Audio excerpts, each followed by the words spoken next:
Más de una vez me escuché decir que en la resistencia está todo el hidalgo valor de la vida. Yo quiero tener fe para seguir peleando hasta el último día de mi vida por lo que creo que tengo que pelear, que es por la vida y la reivindicación de mis hijas y mis hijos, que tienen que ver con cada uno que no come, con cada uno que no tiene proyecto, con cada pibe que matan por la espalda, con cada pibe que se droga. AM530, 20 años. Somos radio, somos comunidad.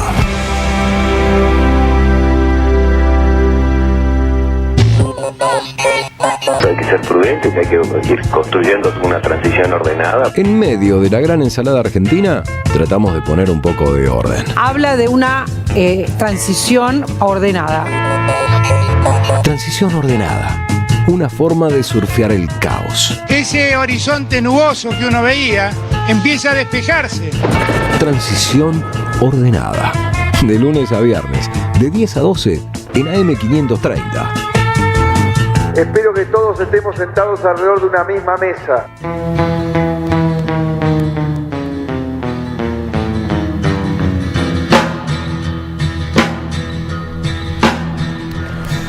Arranca la transición ordenada. Mi nombre es Julián Saúd.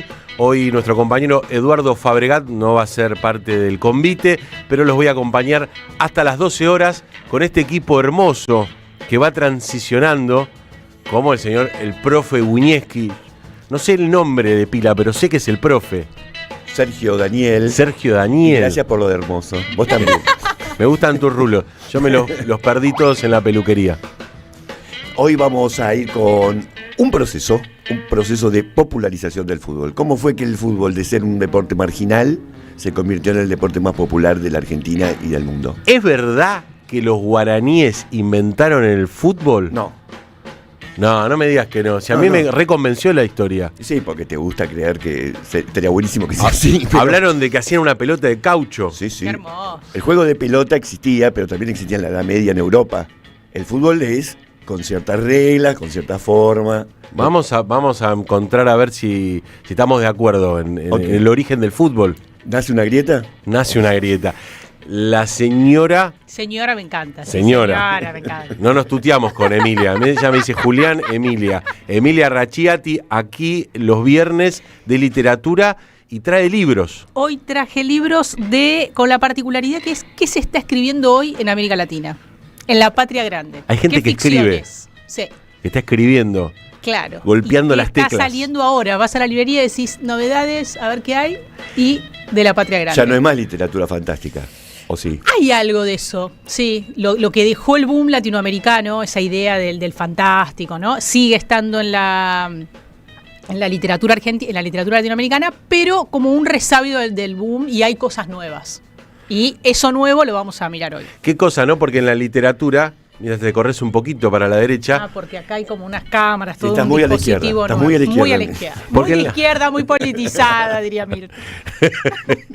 Porque uno va a ver una película y ves lo último. La literatura medio que uno es al revés. Dame un clásico.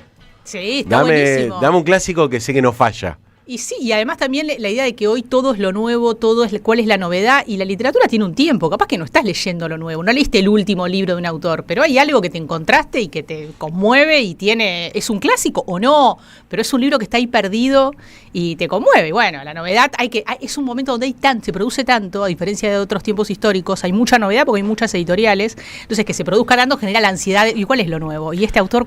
El otro día vi en las redes un video estaba Lucrecia Martel dando una charla y lo decía Cero Snob y Cero haciéndose la especial, pero dice, estoy viajando y dando charlas por los 5 continentes, y tiró así. Y la verdad, chicos, produzcan, sí. Porque todo el mundo está con la incertidumbre y no sabe qué va a pasar. No es un problema de la Argentina. Confíen en su imaginación, ¿no? Eso dijo. En esa idea como de hay una crisis tan grande de representaciones como esta idea de confíen en el diálogo de delirio con el amigo. Eso sigan el delirio. Sigan ese delirio propio. Nosotros vamos a hacer el delirio, vamos avanzando, vamos a repasar las noticias del día de hoy. No sé si estuvieron haciéndose eco de las noticias que vienen de Venezuela. comenzó con la noticia de estos 2 terremotos en simultáneo, Sí. que es una catástrofe. Recién charlábamos, nosotros como argentinos no tenemos ni idea de lo que es vivir en una zona con situaciones de catástrofe. El número ya subió a 589 muertos y la cifra de desaparecidos llega a 50.000. No. Es un delirio. Sí, porque es previsible que de esos 50.000 muchos van a aparecer muertos. Y ves las imágenes, es una catástrofe, ¿no? Te muestran la misma zona como estaba antes y como está ahora, y la verdad que es fuertísimo. Obviamente hay solidaridad de todo el mundo de poder ayudar a Venezuela, y hay que ver cómo salen de esto, ¿no? Trump prometió ayuda logística militar. No se pierde ninguna. Claro. Los cumpleaños y los velorios aparecen todos. Pero no puede ser ayuda civil, tiene que ser militar. Ahora no necesitan ayuda militar. Necesitan otra cosa. Claro, el terremoto me allanó el camino. Claro. Es terrible, don Donald, que todavía debe estar haciendo cuenta de lo que le pasó con Irán. Dice que le fue muy bien. Terrible eso, ¿no? Eso, bueno, hablamos un poco, ¿no? de este momento sin sentido.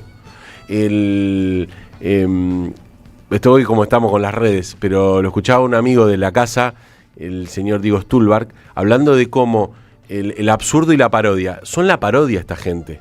Esta parodia en donde hace una avanzada militar con Irán, que viene de la mano de secuestrar al presidente de Venezuela. Eso no hay que olvidarlo. Sí, que sí. el terremoto Se envalentonó, dijo, bueno, vamos por Irán. Y terminó negociando con los iraníes. Hay que ver cómo sigue esto, porque los iraníes en cualquier momento se levantan y se van de la mesa.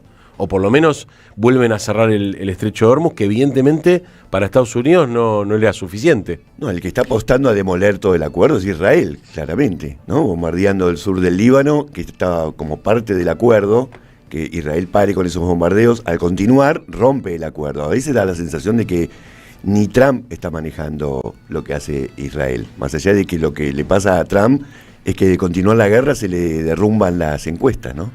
Bueno, claro, ese es el mundo en el que vivimos, ¿no? Por eso la literatura nos tiene que salvar. Sí, o por ahí a veces encontrar algo en la literatura para pensar esta crisis de representación o estos hay que imaginar de nuevo un montón de representaciones del mundo que están en crisis y que vienen estando en crisis. Bueno, a veces la literatura, a veces lo trae o lo tiene ya y da algunas pistas de lo que viene, y a veces es una puerta para pensar lo nuevo, ¿no? Para volver a imaginar los vínculos humanos, las formas del trabajo. La noticia ayer también, hablando de esta parodia en la que nosotros estamos viviendo, es que finalmente la justicia no tocó todavía el tema de fondo en términos de lo que las universidades venían pidiendo en recomposición salarial, pero sí se hizo eco de una cautelar que le exige al gobierno dar el aumento. El aumento que es empatar toda la gran pérdida de este. Pero es hasta diciembre, no es el aumento de estos 2 años de gobierno. Es lo que se perdió con la devaluación de diciembre. Sí, y también lo interesante de eso es que pensar cómo las movilizaciones, en un contexto en el que parece que nada sirve o que todo se hace y queda en el vacío, las movilizaciones sirven, ¿no? Lo que generó el conflicto universitario, un acompañamiento social, marchas masivas, tienen una respuesta. No es la que uno quiere, no son esos tiempos, pero esto sucede después de una marcha nacional el 12 de mayo, ¿no? 12 de mayo. Una marcha masiva a nivel federal, tiene una respuesta. La Corte Suprema sabemos que no es que actúa por ósmosis, hay algo de esa configuración y esa presión social que llega ahí, a ese tribunal. ¿Cómo han cambiado los tiempos? Que a nosotros, los sectores nacionales y populares, que siempre decíamos que nos oprime la ley, ahora hacemos marcha para que se cumpla la ley. Exacto. O sea, que se cumpla la ley implica que nos aumente el 50% a los universitarios. Que se cumpla la ley. Estamos gritando todo que 40 años atrás hubiese parecido un grupo de conservadores. Bueno, esa es la desorientación con la que contamos, ¿no? En este momento. Estamos medio perdidos. Sí, o estamos pasos más atrás, ¿no? De la discusión, porque no es que estamos diciendo, estamos defendiendo, es de la defensa de la universidad pública como escenario de ascenso social, como posibilidad de movilidad social ascendente, pero también es que se cumpla la ley. Hay un montón de gente que dice, yo vivo en un país donde se sancionó una ley, quiero que se cumpla. Una ley que se vetó y se volvió a votar. Recontra legitimada por todos los poderes, por el Congreso, recontra legitimada, y queremos eso. Me gusta esto que decís, porque es como recuperemos la noción de que se puede retroceder. Exacto. Como que no es que estamos perdidos, che, no, volvé el casillero número 1. Claro. Y asumilo, Claro. Claro. Hacé de vuelta, hacer de vuelta las cuentas. Claro, por eso a mí la palabra derechos a veces son conquistas. Los derechos muchas veces son conquistas, se pueden perder las conquistas y entonces se pierden esos derechos, ¿no?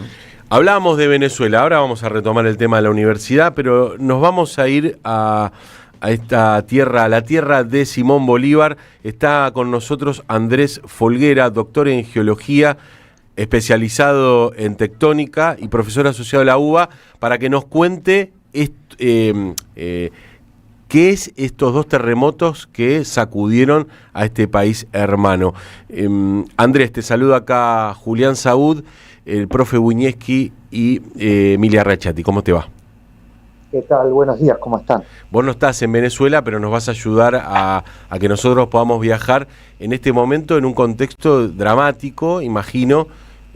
¿Y cómo nos puedes ayudar a dimensionar lo que pasa, más allá de las fotos que son, la verdad, muy gráficas? No, hay características que son de índole lógica y de índole social y económica, y hasta políticas.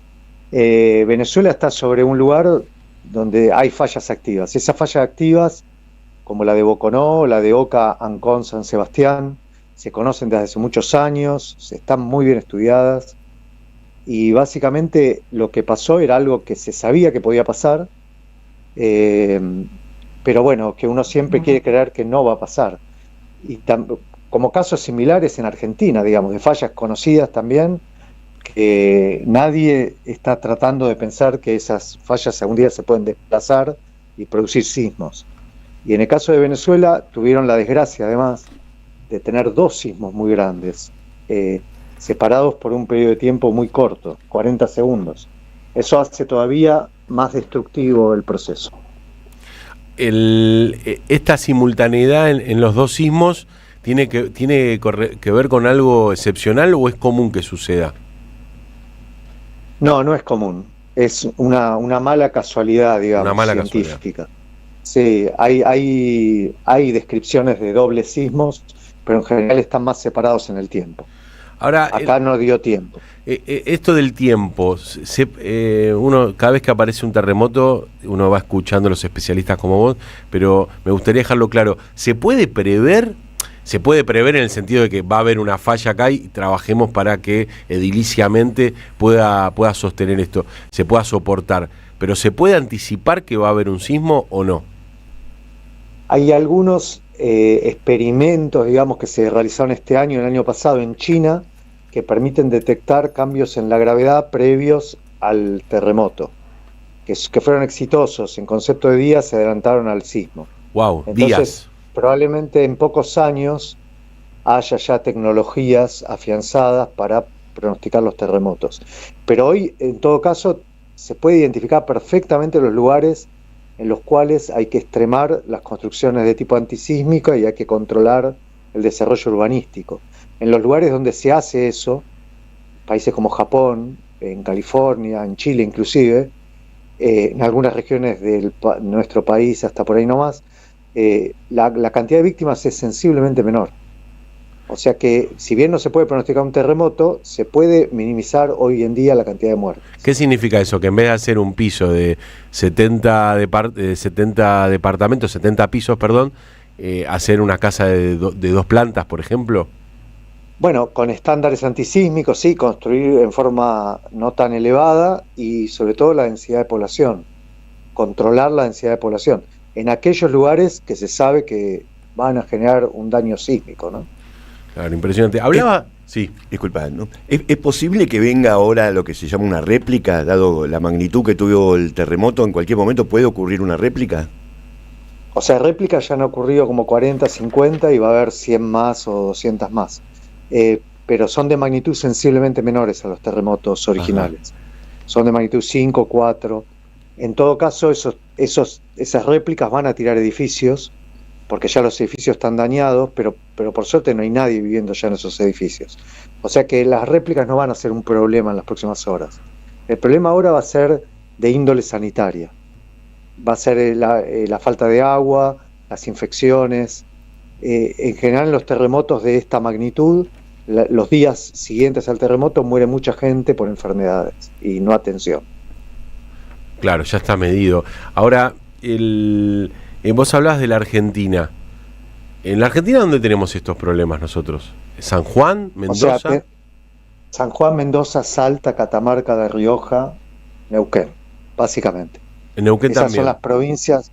Mirá. Neuquén también. Cordillera. Esas son las provincias, sí, que tienen fallas activas conocidas. Algunas están estudiadas, otras no están estudiadas. ¿Y vos crees que eso está, claro, está estudiado, pero está llevado adelante por el Estado argentino que pueda anticiparse a alguna situación?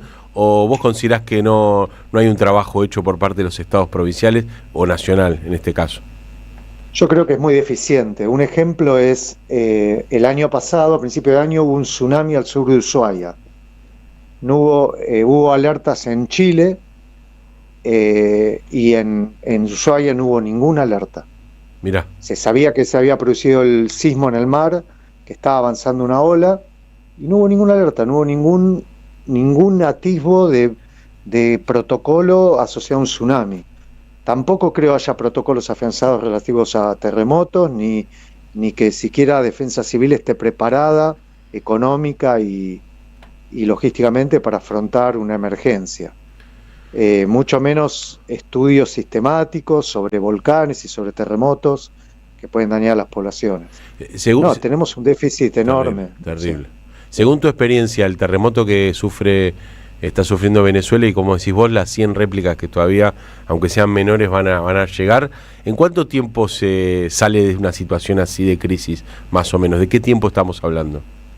Las réplicas van a durar días y pueden durar semanas, pero no van a ser un problema. Claro. Ya el daño está hecho con el terremoto principal. Claro. Ahora el daño va a venir de la mano de las enfermedades infecciosas. Andrés, o sea, sí. Disculpad, ¿no? Por pura ignorancia te pregunto, pero ¿cómo se descubre una falla geológica? ¿Cómo se hace para detectarlo? Porque uno se imagina ¿qué se hace? ¿Una excavación? ¿Una mirada? No. ¿Cómo es? En primera instancia no hace falta una excavación, hace falta un entrenamiento geológico. Lo que uno ve es que depósitos muy modernos, por ejemplo, cuando usted camina por el lecho de un río, usted ve bloques depositados en el río, arena, uno ve que ese tipo de depósitos está desplazado por una fractura. No es algo evidente para los ojos de cualquier persona, pero una persona entrenada en geología puede distinguir esos rasgos y puede mapear las fallas.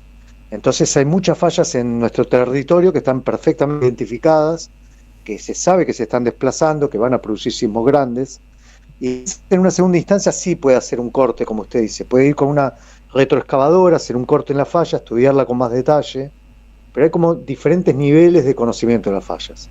Algunas están conocidas, otras están más estudiadas, otras saben cuándo produjeron sismos, otras no. Situación, la verdad, que nos tiene a todos muy, muy expectantes, un drama que, como bien decías vos, ya el terremoto dejó las víctimas, ahora lo que viene es la asistencia médica y social, que es esa segunda etapa. Andrés, muchas gracias por esta conversación. Un gusto, saludos, que estén bien. Andrés Folguera, doctor en geología, especializado en tectónica, profesor de la UBA. Repasamos la información, hablamos de este doble sismo que se dio en Venezuela, 589 muertos, hay 2.980 heridos y más de 50.000 personas desaparecidas. Las imágenes son bravísimas. Hay perros, drones forenses que están de todo el mundo llegando a Venezuela. La información es, mirá, imagínate, hay enviados del ejército norteamericano que ya están en Caracas para coordinar la ayuda humanitaria. O sea, decimos Caracas, no solo Venezuela. Esto no se dio en el medio de la selva, no porque sea mejor o peor. Estamos hablando que se está dando en uno de los centros demográficos más importantes de este país, más populosos. El más. Es como decir, pasó en la provincia de Buenos Aires. Exacto. Recuerdo yo hace unos 45 años, hubo un temblor en Mendoza, San Juan, que repercutió en Buenos Aires, se movieron los edificios, la gente bajaba en calzoncillo para tratar de salvarse, pero aquí riesgo de una cosa así no hay. Yo creo que después de un siglo los venezolanos no estaban esperando una posibilidad de un terremoto. Qué cosa, qué impresionante. ¿Qué tenemos que ir? Memoria rápida, que es justa el terremoto en San Juan, que lo tiene como protagonista a Perón y a Evita, En el ¿no? Luna Park, sí. Que se conocen a partir de eso, pero como drama argentino, no sé. No, la no. memoria me basta ahí. Sí. Caucete. No, acá tenemos desbordes de ríos, tenemos otro tipo de... Sí, inundaciones, ¿no? Como Sí, dramas así, incendios. conmociones, claro. Inundaciones. Pienso en la inundación de La Plata en su momento, ¿no? También llega la ayuda de Asia, ¿no? Del Pacífico. Mirá, tanto India, China y Australia también envían toneladas de suministros de alimentos, medicamentos y equipos médicos. Noticias en la tele, noticias en el diario, noticias en el cable, noticias en la red, noticias en la radio. Transición ordenada. Tratando de surfear el caos argentino.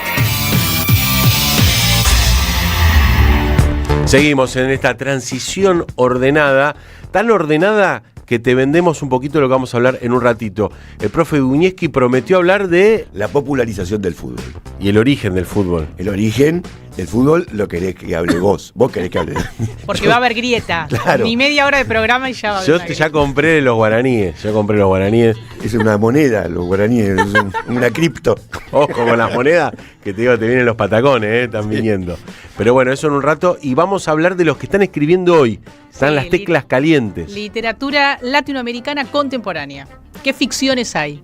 ¿Qué dice la ficción en Latinoamérica hoy? Si vos necesitas una guía para ir a la librería y no ensartarte, está acá Emilia Reacciati para asesorarte. ¿Cuál es el libro de hoy? O tenés un cumpleaños y decís, ¿qué le regalo? Vas a la librería. Es que es un datazo ese, porque querés quedar bien. Sí, o también qué estás pensando que la otra persona está buscando, hay un mensaje en el libro, hay algo que querés que lea, ¿no? ¿Qué hay que regalar? ¿Lo que a uno le gusta o lo que piensa que a la persona le Ay, gusta? qué difícil esa pregunta. Es muy difícil. Es muy eso. difícil. Para mí no hay ninguna dificultad, le tenés que regalar lo que le gusta a él, no lo que te gusta a vos. No, pero puede no No, gustarle. Pero vos le depende- decís, che, esto está bueno. Si no te gusta, no sé. Sí, amacate. también pasa eso. Si vos leíste algo que te gustó mucho y decís, esta persona tiene que leer esto, o tiene que conocer este autor o esta autora, y vale ese regalo. La uruguaya, ¿cómo se llama el De autor? Pedro Mairal. Pedro Mairal. Yo sé que quedo bien con esa novela. Claro, cada Bien. uno tiene su clásico. Yo creo que eso está, es como, ¿qué whisky vas a llevar? No inventás, llevás el que va a funcionar. Y boludo. también te dice mucho de la otra persona cuando vos vas con toda la confianza y te dice, no me gustó. No, la verdad. Bueno, pero hay algo. Por eso Honestidad se brutal. genera ahí a mí me pasó con Los Llanos de Federico Falco, una novela que para mí no falla nunca. Y te la Y devolvieron. la presté, esa no la regalé, la presté como, no, esta no. Y con alguien falló. Y bueno, ¿qué va a Y ser? bueno, falla. A veces puede pasar. Se equivoca la gente. Hablábamos de universidad. Repasemos un cachito. Esto ayer pasó en nuestra radio con nuestro compañero Pablo. Ay, me ¿Caruso? perdí. Pablo Caruso, sí, señor. Hablando el rector de la Universidad Nacional de Rosario. Conocer hoy esta noticia realmente es un gran alivio. El gobierno deberá ahora aplicar el artículo 5 y 6 de la ley, que son los que hacen referencia a la recomposición de salarios y de becas, que son los temas que nosotros priorizamos en la presentación de la cautelar porque son los temas más urgentes de atender. ¿A partir de cuándo, Franco? ¿Cómo sigue todo? Bueno, debería ser de manera inmediata. El fallo se tiene que cumplir. Después, por supuesto, si hay cosas que en el mientras tanto se fueran haciendo, que dan cuenta de lo que establecía la ley, serán contempladas a cuenta de eso. Y eso será lo que habrá que trabajar en la aplicabilidad de lo dispuesto por la justicia, Claro. que es el cumplimiento de estos dos artículos. Nosotros, por supuesto, estamos a disposición de eso. Sí es importante que se pueda avanzar conforme la justicia lo dispuso. Esta es la noticia nacional más importante. Hablábamos hace un ratito nada más de lo que la justicia le impuso al gobierno. No resolvió la cuestión de fondo, pero sí le exige al gobierno, che, andá y pagá. Y esto viene, recién Emilia hacía un repaso, después de 4 marchas, después de... Sí, de presentaciones, de un debate en el Congreso donde hubo un consenso, de manera unánime se votó esta ley de financiamiento universitario, ¿no? Recordemos que, y también habla Bartolacci porque es el presidente del CIN, Consejo Interuniversitario Nacional, que es donde se reúnen todos los rectores de las universidades nacionales y son los que hicieron la presentación ante la justicia. Antes de eso, el Congreso, ¿no? Lo que implica hoy ir al Congreso, lograr un consenso, que todos los bloques te acompañen. No es algo sencillo políticamente con este escenario. Y esta ley lo tuvo, ese consenso. Sí, con esta falsedad de decir, no nos dijeron de dónde vamos a sacar la plata. ¿Desde cuándo funciona así la democracia? Se votó ayer, antes de ayer se votó pagarle 170 millones de dólares a los buitres, y en ningún lugar dice de dónde vamos a sacar la plata. Después de la pausa vamos a hablar con Luciana Glesser, porque nos va a explicar que era el gran argumento que tenía el gobierno, que es, yo le pago a los docentes universitarios y se va el superávit fiscal. O sea, ustedes, me siento culpable. ¿Entendés? Por tu sueldo, la Argentina no tiene superávit fiscal. O sea, no puede pagar la deuda, básicamente. Ahora, ¿esto es tan así o no? El gobierno, por pagar este aumento, se cae, que es la gran esperanza blanca progresista, ¿no? Prender la televisión y que el gobierno se cayó. No se va a caer solo. No, basta decir eso porque... Es la esperanza blanca progresista. El tema es dónde decidís que vaya la plata. Bueno, ¿por qué estamos discutiendo nosotros del superávit fiscal? O sea, están gobernando un país, tomen decisiones sobre la gente que vive en este país. Porque hoy están tomando decisiones para los que no viven acá o para los que viven acá y se la están llevando. Vos creés que estamos vivos, estamos muertos. Y nadie nos lo dijo. No, estamos vivos. Esto es Lost. Vamos a la pausa y seguimos. Sigue esto, la transición ordenada. Como país, abarnen como son y por eso en Colegadal, Fuma Caservo, Panu Somaire. La Argentina parece patas para arriba, pero no todo está perdido. Transición ordenada. De lunes a viernes de 10 a 12 en AM530.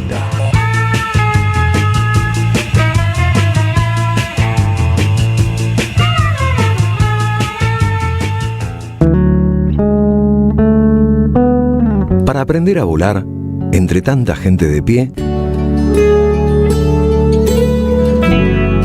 hay una radio que nunca se apaga.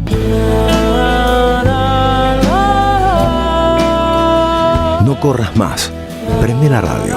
Prendete. AM530. 20 años. Somos radio. Somos comunidad.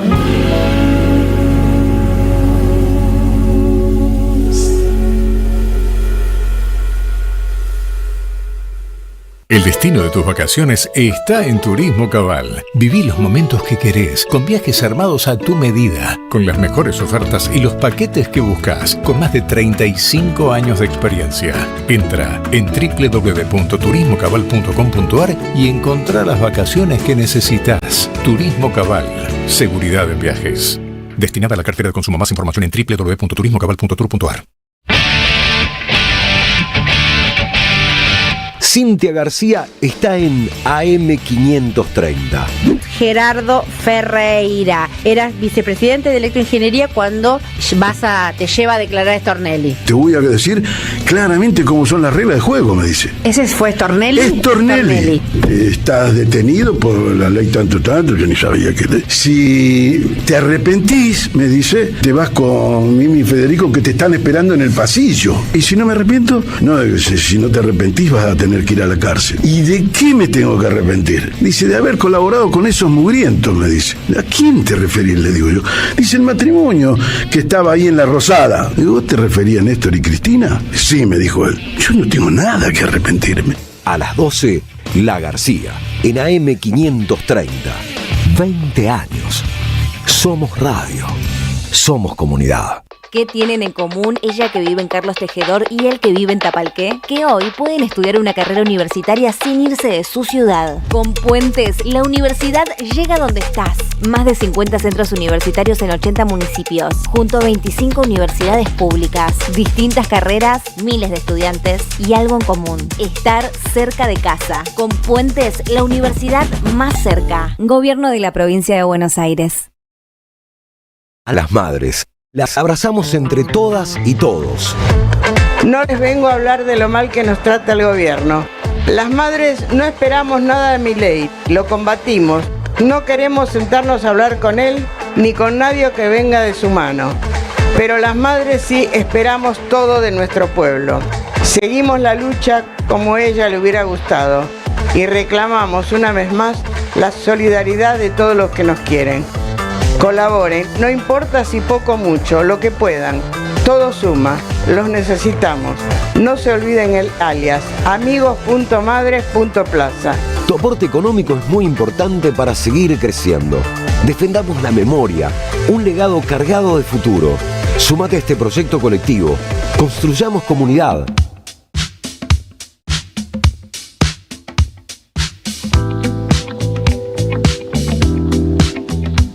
Transición ordenada, tratando de surfear el caos argentino. Dejo atrás lo que ocurrió en el bar. No es así, no es así. Suspira, háblame sin pensar que va a salir, te va a salir. Debo aterrizar, pero vuela mi cabeza. Vuelvo a ese lugar y la pierdo, no hay certeza. No te quiero ver en mi fiesta, pero me encantaría que aparezcas.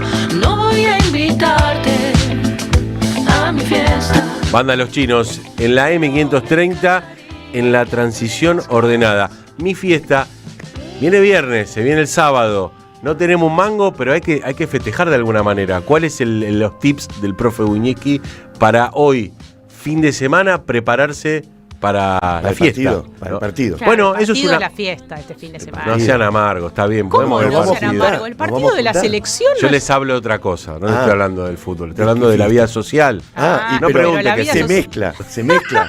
El fútbol y la vida social se mezclan en el Mundial, porque nos juntamos todos los amigos a ver el partido. Bueno, ese es el sábado. ¿Y el viernes? El viernes, ya que estás, frazada hasta la nariz. Siempre hay que estar de fiesta.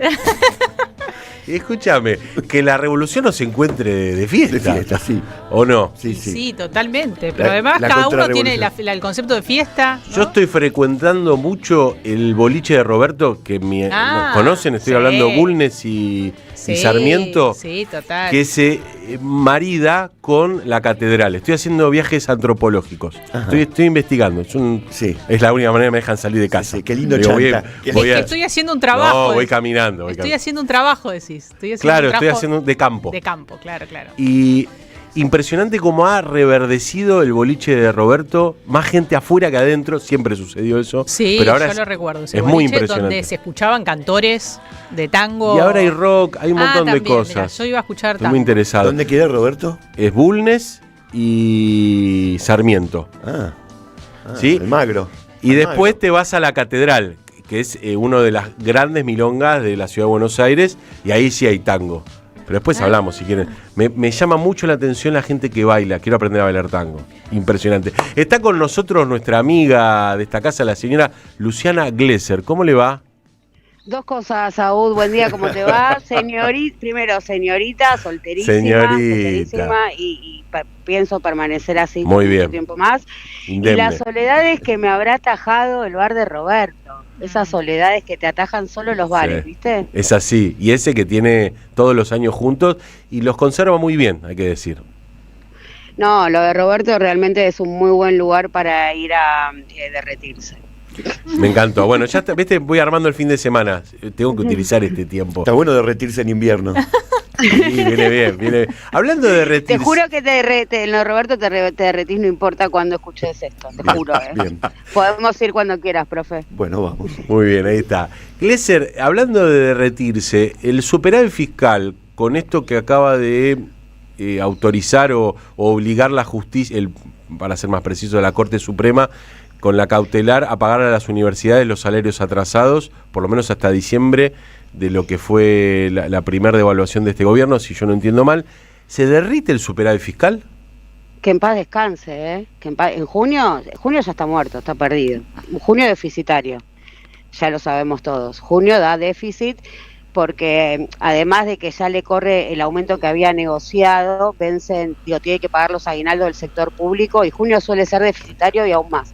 Pero además la recaudación no para de caer, cae mes a mes, y esto es un gasto importantísimo que le mete la Corte Suprema de Justicia en un revés que no se lo esperaba, porque pensó el gobierno de Javier Milei que tenía cerrada la Corte, o eso por lo menos le había prometido Martín Menem.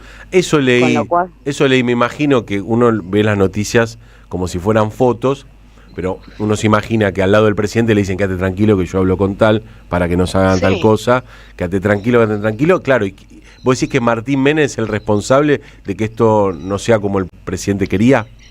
es así, cuando pasó lo de financiamiento universitario, después de las insistencias y el gobierno se dio contra las cuerdas, hubo un intento, hay que recordarlo, donde Javier Milei dice voy a mandar una nueva ley de financiamiento universitario. Eso que dice Milei en ese momento era lo que había negociado Santiago Caputo con Emiliano Jacobiti, de mandar una nueva ley, o sea que no le comprometiese el déficit fiscal, un punto intermedio. En el medio lo que sucede es que Matías Robles, que es el asesor y community manager de Martín Menem, es el hijo de Silvio Robles, que es el operador histórico, podemos decir que hoy es el que gobierna el país, es el operador histórico de Horacio Rosati, y ahí se teje como una situación familiar subterránea, donde acuerdan esto, ¿no? Que no le van a romper el modelo económico, que se quede tranquilo que no le van a romper el modelo económico. Y sale el nombramiento ¿de quién? Del hijo de Rosati. Ese era el compromiso. Vos me metés a mi hijo, yo no te voy a tocar el modelo económico. Bueno, el gobierno cumplió. Entró Rosati. Qué básico todo, por Dios. Juez. Qué miedo. Entró Rosati. Rosati que dijo, ya tengo a mi hijo adentro, pito catalán. Y esto por presión también interna, porque la Corte está atravesada por una fortísima interna. Lorenzetti lo quiere desbancar a Rosati de la presidencia. Y Rosenkrantz hace de pivot, ¿viste? O sea, en una impensada alianza circunstancial también juega a veces para Lorenzetti, a veces para Rosati. El tema es que Lorenzetti le dijo a Milei, le prometió lo que le había ofrecido junto con la maniobra de Santiago Caputo y Jacobiti, era vos meteme a 3 más, entre uno de esos está Boriski, y entonces yo te garantizo una corte oficialista. Pero Luciana... Milei no le dio bola. Luciana, ¿y la jurisprudencia? nadie lee la jurisprudencia. No, a ver, primero, cada vez más aceleradamente avanzamos hacia la destrucción total de la democracia tal cual la entendemos, ¿no? Una democracia liberal basada en la división de poderes y un Estado que garantiza salud, educación, seguridad, ¿no? Digo que son los 3 pilares del Estado capitalista liberal. No estoy planteando el Estado proletario, estoy planteando un Estado liberal. No, eso ya no existe más, es todo bananero, muy bananero. El toma y daca, pero en estado puro. Pero volvamos al déficit, porque vos tiraste una bomba que dijiste, en junio o en julio... Junio es deficitario. Ahora junio cuando deficitario. El resultado fiscal de junio es déficit, da déficit. Pero es estacional, que sería una... Bueno, hay un factor fuerte estacional, que es el pago de aguinaldos, pero si ahora le va a sumar universidades, y hay que ver el impacto de la caída de la recaudación, que sigue cayendo. Tenemos el adelantado de industria que da todo mal. Esos son industrias que no pagan IVA, que no pagan impuestos, ¿entiendes? El nivel de actividad está totalmente asociado a la recaudación. Si le ingresa menos guita por impuestos al Estado, no alcanza el ajuste permanente. Siempre tiene que ajustar más porque la recaudación cae. Y en esa rueda de hámster, cuando le entra acá el bebé de la abuela, ¿no? Está en una rueda de hámster. Me parece que esa es la imagen más fuerte que tenemos, porque hay que ver si este gobierno puede darse vuelta y seguir ajustando, que ese es el negocio. No tiene muchas partidas donde seguir tocando, eso también es un dato. Viste que previo a esto había un acuerdo con las universidades de recomposición salarial del 24 del 27, fue un acuerdo hace 10 días, 15 días. Sí. Bueno, ese acuerdo, ya le impactaba fuerte, ya no sabíamos cómo iba a ser para pagarlo. Entonces, preguntando, nos decían, no, vamos a recortar cloacas, divino. Hermoso. Lo que nos queda para recortar es saneamiento aguas, saneamiento, cloaca, a ver si nos entendemos. O sea, iban a financiar ese aumento recortando cloacas. Y si eso era mínimo, ahora pequeñísimo al lado de ¿no? Y además le obliga a un ajuste casi mensual también. Bueno, hay una noticia que salió hoy en Clarín que dice que Toto Caputo está atrás de $6.000 millones para pedirle al Fondo Monetario Internacional. Es decir, no podemos ajustar más, nos endeudamos más. ¿Eso es posible? Bueno, a ver, corren también por 2 carriles, porque tampoco el superávit alcanza para pagar la deuda, aún si tuviese superávit, no alcanza, no te da. Llega raspando a cubrir los intereses, todo lo que estamos ajustando es para pagar intereses y ya no nos está dando la nafta. Necesita sí o sí el financiamiento externo, en un contexto global sumamente adverso. Digo, todos los bancos centrales del mundo están subiendo las tasas, eso es que sale más caro pedir guita, eso es la suba de tasas. Y Argentina, que necesita pedir guita y le sale cada vez más caro. Y depende este modelo absolutamente del financiamiento externo cuando ves el resultado de la cuenta corriente. La cuenta corriente es todo, servicios, turismo, bienes, deuda, todo. Y eso da un déficit. Ese es el total, da un déficit de $1.600 millones en un mes. Y el sueño de que Vaca Muerta te salve, ¿es posible? Decí la posta, o sea, ¿puede llegar esto a el último gobierno de Javier Milei de salvarle las cuentas, los ingresos por Vaca Muerta, o eso es a largo plazo, es al gobierno que viene? A ver, primero, pongámoslo porque tiene varias dimensiones. Primero, decir que no hay ningún país que haya sido sostenible su economía por la exportación de un producto primario. Claro, no no ningún jodamos. País que, claro, y sin constituir, porque por ejemplo hay un caso exitoso que es Noruega, que lo que hace es constituir un fondo anticíclico, que es uno de los fondos más grandes del mundo, apropiándose de la renta petrolera, y eso no parece estar en los manuales de Javier Milei, agarrar una porción de la renta para armar un fondo de desarrollo, ¿no?, que le permita al país desarrollar sus industrias. Entonces, después es cierto que el boom de producción te generó un superávit comercial importantísimo, pero cuánto de eso lo explicaron los precios del petróleo, arriba de los $100, en una situación que, que da cuenta de dónde estamos, ¿no? Porque fíjate vos que ahora el petróleo está en el nivel previo al 28 de febrero, cuando se desató la guerra en Irán, ¿no?, cuando fue atacado.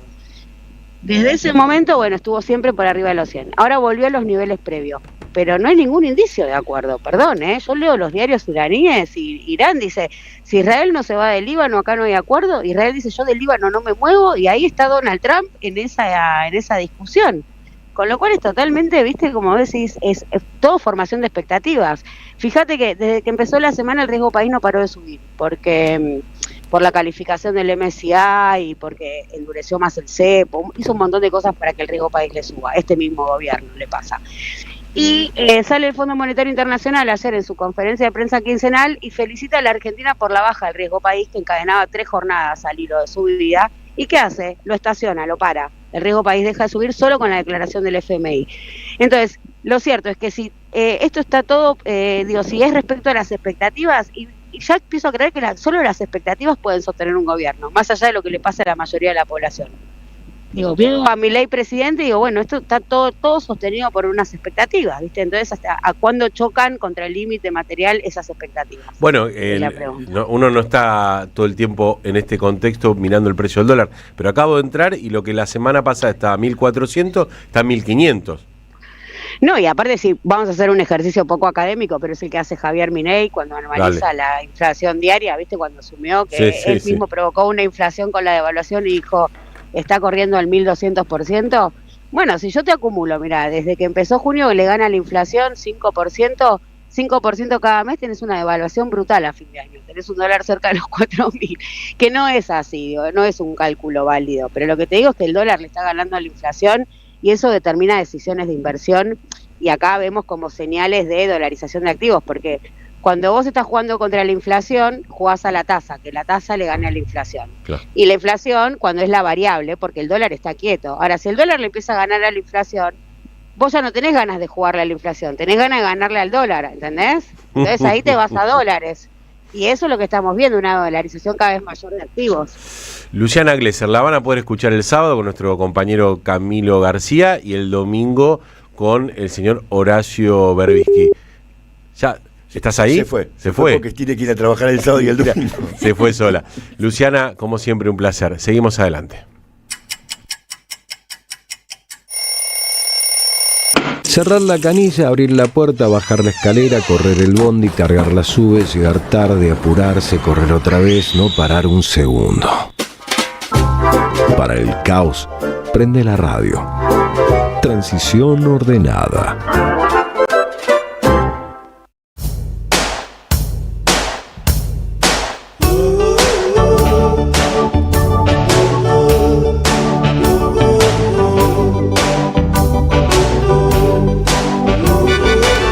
Mientras seguimos esperando si Adorni se queda o se va, sigamos disfrutando del fútbol.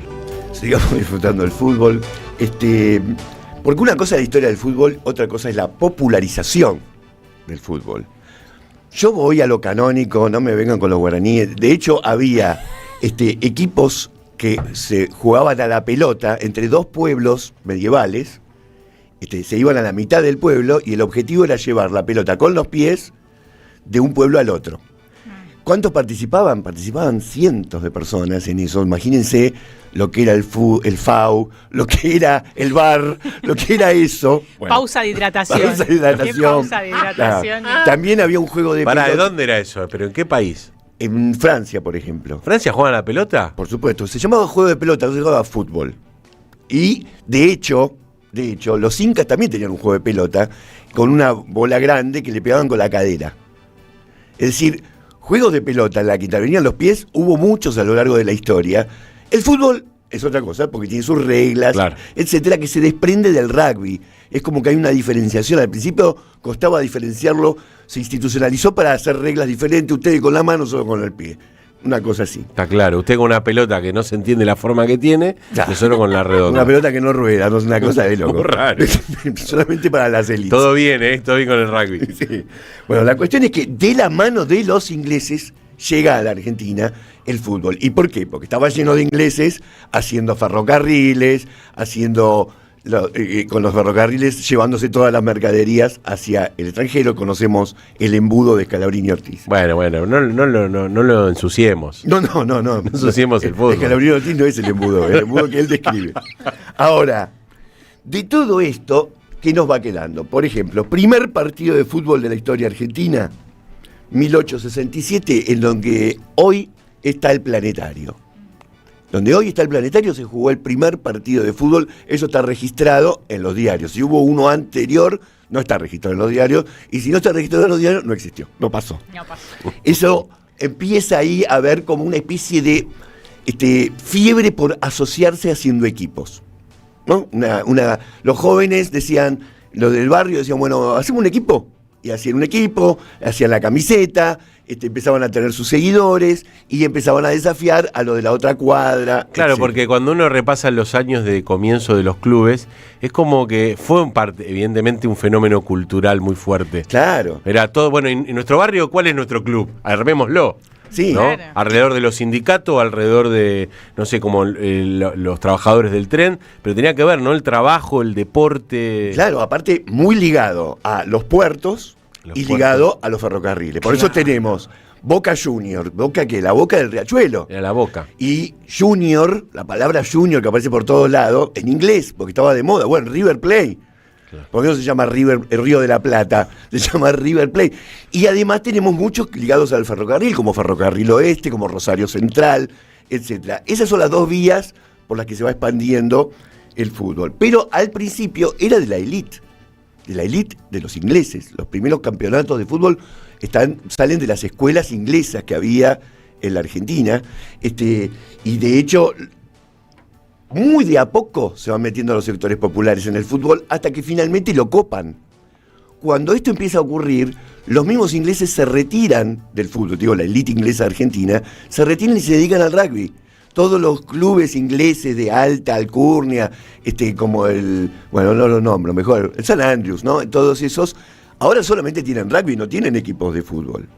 Ese proceso de... como los negros juegan al fútbol, yo me voy a jugar al rugby. La distinción, siempre buscar la distinción. Antes la élite iba a Mar del Plata, vinieron los negros a Mar del Plata, se fueron a Punta del Este. Es una vida huyendo. Vayamos a Punta del Este. Vayamos a Punta del Este, pero sí, está muy caro. Sí, o si no digo más cerca, ¿no? Como toda la parte de la costa Pinamar, Villa Gesell, todo ese sector. Exacto, bueno, pero todo ese proceso inicial, de todas formas, no es tan masivo. Y entre la década del 20 y la década del 30 es donde se populariza. 20 del 30. 20-30. Por ejemplo, en 1920 había inscriptos en total en las ligas oficiales 2.000 jugadores. En 1930 ya en las ligas oficiales había 25.000 jugadores. Y esto está empezando recién. Pero ya se populariza porque hay grandes estudios que muestran cómo, por ejemplo, una década antes, la gente se organizaba a través de los sindicatos, se organizaba a través de los partidos políticos. Hay un momento, que es la década del 20-30, en la que eso retrocede y la gente empieza a fundar bibliotecas, funda clubes, se asocia de otra manera. Claro, la década infame, claro, totalmente. Y a esto agreguémosle los medios de comunicación. En la medida que van palpando que a la gente le va gustando el fútbol, empiezan a aparecer en los diarios una sección dedicada al fútbol. Antes la sección era dedicada a los burros. El deporte popular eran los burros, en donde, si bien alguna gente tenía un caballo y competía, la mayoría de la gente era espectadora. Y después, el fútbol lo que ofrece es, vos podés ser más que un espectador, podés participar de esto. Total, tuve una visita guiada al hipódromo, que se abrió hace unos meses, y uno que no conoce el mundo, es verdad, gana un premio el que corre y el dueño del caballo. ¿Quién es dueño de un caballo para correr? ¿Tenés guita para tener un caballo? Pura sangre que había que traer de Europa, por lo general. Claro. Incluso en un momento en que los jockeys se destacan, viene una normativa que dice que casi no habría ni que nombrarlos a los jockeys, porque lo importante era el criador. Es que a hoy se nota que le dan el premio al dueño del caballo, el que corre bueno, claro, que es flaquito y se sube arriba del caballo. Pon el cuerpo nomás, pon el cuerpo. Leguizamo es el que había logrado gran popularidad, bueno, eso no gustó. La cuestión es que en los medios de comunicación se empieza a fomentar y la primera transmisión radial de un partido de fútbol se realizó el 2 de octubre de 1924. Piensen que faltaban 6 años para el primer mundial. En un partido entre la selección argentina y la selección de Uruguay. Uruguay venía de ser campeones olímpicos.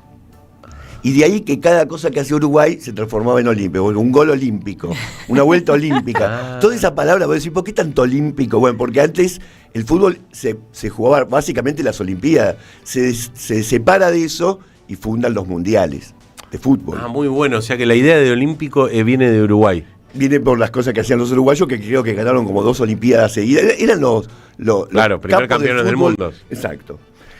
Ahora, el tema era que todo esto se hacía en forma amateur. Todos los equipos de fútbol eran amateur. Y se empieza a desarrollar, a la medida que se va popularizando, lo que se llama el profesionalismo marrón. Profesionalismo marrón, ¿qué significaba?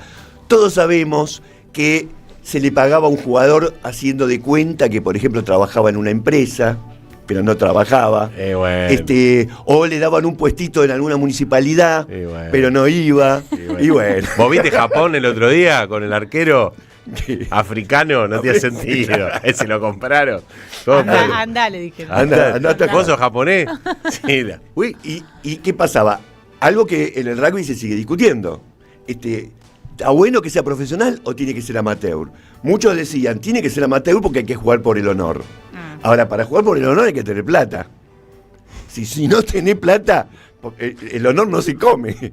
Y entonces se empiezan a acercar los sectores populares a dedicarse de lleno al fútbol en la medida que les podían pagar.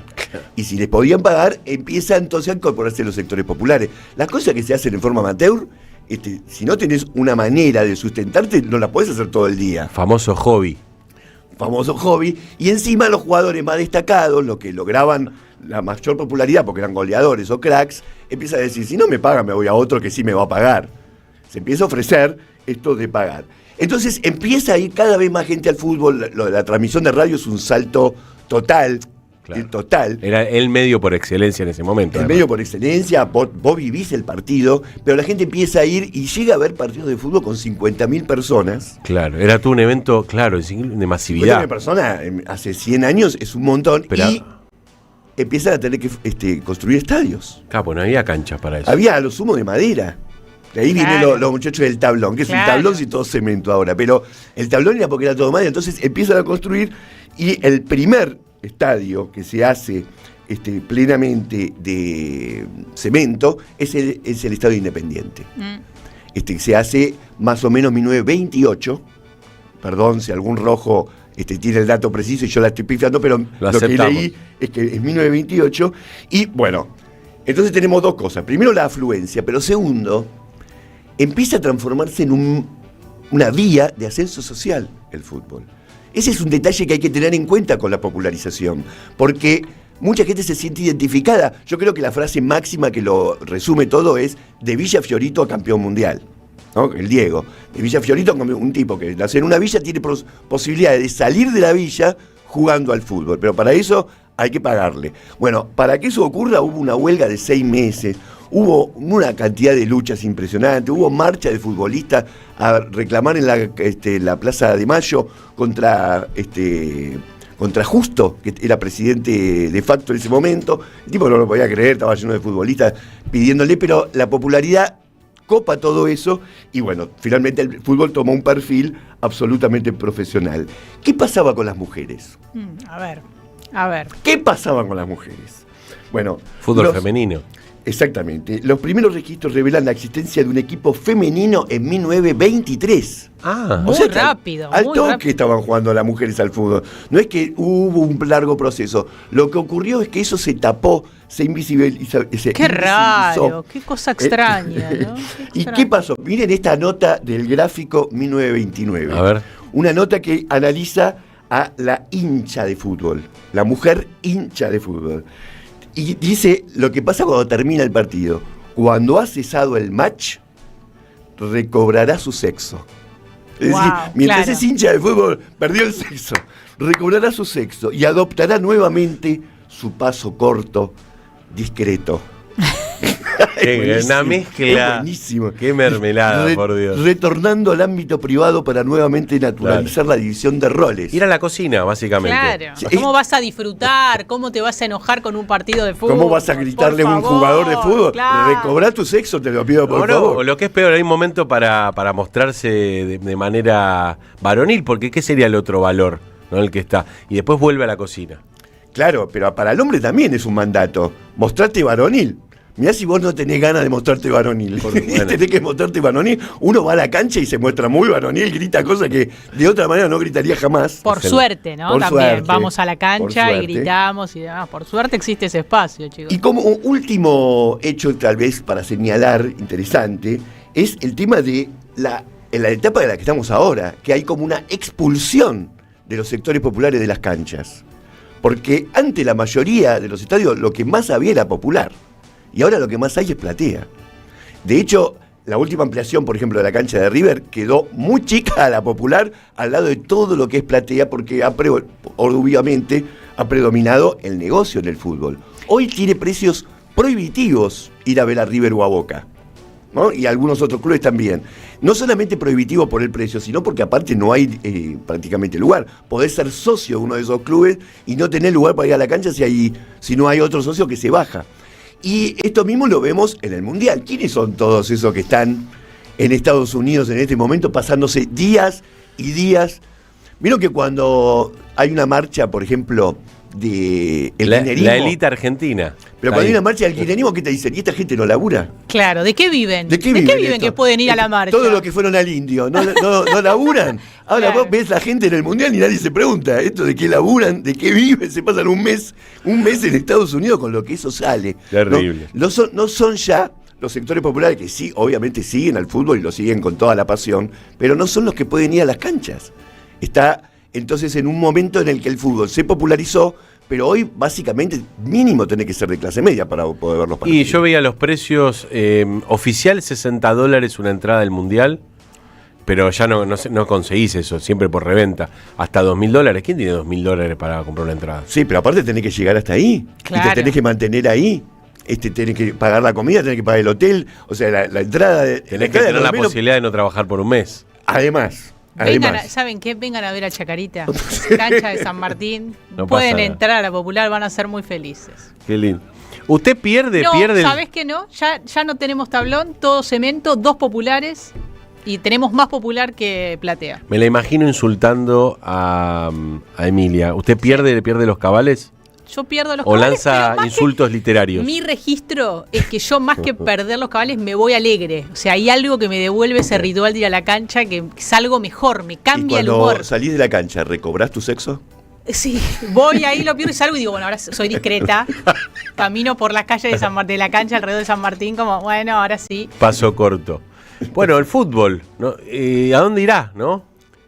Sí, ¿a dónde irá? Acá lo tuvimos a Signorini el martes. Estaba con todo. Estaba con todo diciendo, volvamos a hacer ligas de fútbol en lo que la gente juegue por amor al fútbol y no solamente el negocio de que te tenés que hidratar para que haya una publicidad más, etcétera, Terrible. etcétera.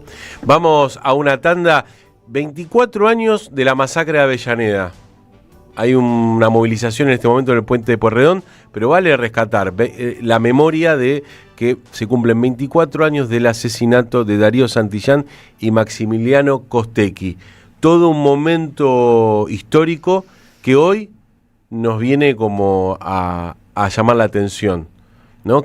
Una Argentina que venía en decadencia total, y este fue uno de los momentos que me parece, pero después lo charlamos, fue un momento de mucha conmoción. De mucha conmoción y además una movilización en un momento en el que se acuerdan que era Piquetti y Cacerola, la lucha es una sola, Claro. donde hubo una alianza social ahí que fue clave en esa movilización también, porque fue una movilización grande, donde la clase media también se acerca a ese movimiento, Claro. y también una solidaridad entre las dos personas que fallecen, porque recordamos que uno fallece porque se acerca a socorrer al otro. Es terrible, porque, ¿sabés qué? Lo repetimos entre los 24 años, hay que recordar, esto que decís vos así, no se conocían Maxi y Darío.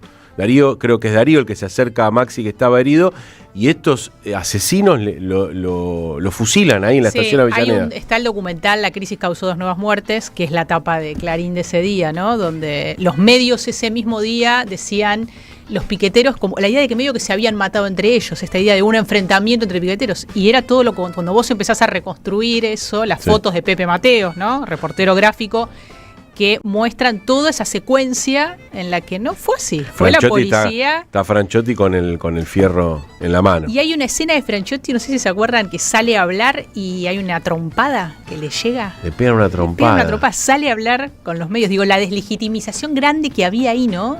Como muy fuerte de los medios, del periodismo también. Esa La tapa crisis de se llevó 2. En la crisis causó 2 nuevas muertes. El documental se puede encontrar en YouTube. Está Julio Blanc hablando después, con los años, de lo que fue eso, ¿no? Hay un montón ahí para revisar. Tengo muy fresca la imagen de lo que es Mitre, la avenida Mitre, si yo no me equivoco, era sobre Mitre o sobre Belgrano, ahora no lo sé bien, pero la represión fue terrible, porque el objetivo fue tratar de que la situación se desmadre, porque la gente quedó encerrada y salía corriendo para todos lados. Fue una cacería lo que pasó ese sobre día. Sobre Pavón, porque ahí está la estación de Avellaneda del tren, que ahí es donde ocurrió todo. Exactamente ahí. Vamos a una tanda y ya venimos con más Transición Ordenada. En Argentina a veces parecen suceder las mismas cosas una y otra vez. Transición Ordenada. 2 horas de radio en el destino circular. Es un destino circular Transición Ordenada. que gira en el mismo lugar. En AM530. ¿Tu negocio necesita más clientes? Entonces necesitas estar donde la gente escucha, mira y participa. Hoy la radio ya no es solamente radio. En AM530 tu marca entra a una comunidad real. Aire, streaming, redes sociales y menciones en vivo. No importa si tenés un comercio, una pyme o un emprendimiento. Armamos campañas accesibles, creativas y pensadas para que inviertas mejor y vendas más. Porque cuando una marca conecta con una comunidad, se vuelve parte de la conversación. Mandanos un WhatsApp al 11 64 19 16 50 o escribinos a nuestro mail anunciosam530@gmail.com y armemos juntos una propuesta para tu negocio. Peroncho. Emanuel Rodríguez en un show imperdible de humor, política y catarsis colectiva en vivo. Viernes 12 de junio en Luzuriaga Club Social de Barracas, Ciudad de Buenos Aires. Sábado 13 en el Centro Cultural La Casa de la 25 en La Plata. Entrada a la gorra, porque este show cierra con la gente adentro. Reserva tu lugar en peroncho.ar. Invita a AM530 Somos Radio. En Lanús trabajamos por una ciudad más segura. En estos 2 años triplicamos el patrullaje sumando 127 vehículos, 38 motos y 385 agentes. Incorporamos 80 cámaras de videovigilancia y un nuevo anillo digital con 40 lectoras de patente y 10 pórticos en nuestros accesos. Instalamos 430 alarmas vecinales y lanzamos la app Lanús Segura, un acceso más rápido a nuestros servicios de emergencias. Lanús Gobierno, la ciudad que nos merecemos. El sabor que te acompaña es Café Bantú. El aroma en la mañana de Café Bantú. Bantú. Alimentos cooperativos. Producción y comercialización de productos cooperativos y de agricultura familiar. Envíos a todo el país. Por pedido, envía tu mensaje al 11 34 31 2928. Seguinos en Instagram como @alimentos cooperativos. ¿Qué tienen en común ella que vive en Carlos Tejedor y él que vive en Tapalqué? Que hoy pueden estudiar una carrera universitaria sin irse de su ciudad. Con Puentes, la universidad llega donde estás. Más de 50 centros universitarios en 80 municipios, junto a 25 universidades públicas, distintas carreras, miles de estudiantes y algo en común: estar cerca de casa. Con Puentes, la universidad más cerca. Gobierno de la Provincia de Buenos Aires. Todo lo que hay bajo el cielo. Globalización con características chinas. De Juan Facundo Musiacchia. Un ensayo imperdible para conocer la política exterior china en el nuevo tablero mundial y su incidencia en la Argentina y Sudamérica. Conseguilo en librerías y en edicionessicus.com.ar. Te esperamos en nuestra librería café en Adolfo Alsina 685, Capital Federal. Ediciones Sicus. Libros para una cultura de la integración. Transición ordenada, tratando de surfear el caos argentino. Es tan lindo y tan redondo que es hermoso el encuentro que se da entre dos humanos. Esos chicos con bolsitas eran novios, me miraban en mi agonía. En la pausa que se da contemplativa, iban mimos y venía epifanía. Necesito regalarle a sus pupilas algo fuerte y generarles empatía. Ya pasó el velo de la realidad. Que viva el hoy, que viva el hoy, que viva el hoy.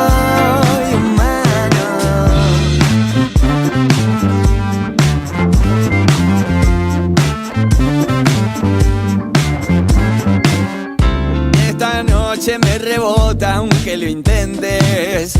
Soy un mago en situación de sin dientes. Sin reposo el humano pierde lo divino y lo regala epifanía. Algo rico y singular lo hace como quiere. Macrocosmos de ironía. Seguimos adelante en la transición ordenada que te trae información, opinión y música, ¿por qué no? Hablamos hace un ratito de los 24 años que se cumplen, no solo del asesinato de Darío y Maxi, que estábamos repasando las edades, no quiero ser sensacionalista, pero por ahí uno se pierde a veces, ¿no? Los datos. 22 años tenía Maximiliano y 21 años Darío Santillán. Unos nenes eran, ¿no? Que a veces por ahí con la fisionomía de la barba, uno no sé qué niveles de sensibilidad no nos permiten acercarnos, pero un momento como recién charlábamos, a ver si vamos a poder profundizar, lo que vivía la Argentina era un estado primero de pobreza que venía dándose después de 10 años del gobierno de Carlos Saúl Menem, después del gobierno de la Rúa, que no pudo concluir. 5 presidentes en el medio. Viene Duhalde a tratar de ordenar sin ser el candidato. Devaluación mediante. La situación económica era un desastre. No, Comedores, Club del Trueque, una exclusión, un modelo de exclusión que se fue acumulando y que llegó al 2001 con una crisis terrible. Digo, a veces pienso estábamos hablando del 2006, y digo, lo que pasó en la Argentina a partir del 2001, a veces hay ciertos relatos de alguna romantización del 2001, y digo, a veces perdemos de vista lo que implicaba esa crisis, que implicaba hambre, ¿no? Implicaba el Club del Trueque como sinónimo, como algo, un símbolo de la clase media, donde ibas a entregar las pantuflas y a vender no sé qué para poder comer. Entonces, digo, a veces, y hubo una organización, sí, sin duda se generó una movilización grande de una organización. Digo, la organización piquetera en este país fue enorme y dio cuenta de ese momento histórico, pero con mucho sufrimiento, ¿no? Con mucho dolor, ¿no? Es que había que organizar a los ocupados. No venía la revolución ahí. Eso es lo que no estaba esta idea de la revolución, estaba esta idea de cambiar el orden existente para generar mejores condiciones de vida. Me acuerdo que en el Parque Centenario se votó, de todas las asambleas barriales, se votó la expropiación de todos los medios de comunicación. No se dio. No se dio. Claro. Y todo esto, hablando de lo de Darío y Maxi, como bien recién rescatabas el título de Clarín, que lo titula con "La crisis causó 2 nuevas muertes", no hubiéramos podido saber. Otra vez, hay muchos momentos en la historia de la Argentina donde el periodismo comprometido con la historia, con la verdad, permite que se conozca tal situación. Es el caso de Pepe Mateo, está en comunicación con nosotros. Pepe, te saluda acá el profe Wiñeski, Emilia Racchiati, Julián Saud. ¿Cómo estás? Hola, ¿qué tal? Buen día. Saludos a todos. Vale la pena, te llamamos porque recién estábamos mirando información, estábamos hablando hoy 24 años de ese episodio que fue muy confuso. Recordarán, no había redes sociales, no había información en paralelo que hoy la gente te puede acercar en términos informativos. Solo los únicos que tenían capacidad de registro eran ustedes, los fotógrafos. Y lo que supimos ese día era que había pasado algo y se habían muerto 2 personas. Ahora, que lo que supimos después lo supimos gracias a las fotos de ustedes. Sí, un momento particular muy distinto de otra era, ¿no? Prácticamente, otra era de comunicaciones, otra era de relaciones, también que no sucedieron cosas con una dinámica tan fuerte que era hasta difícil comprenderla en el momento, ¿no? Porque la magnitud de la represión nos sorprendió también,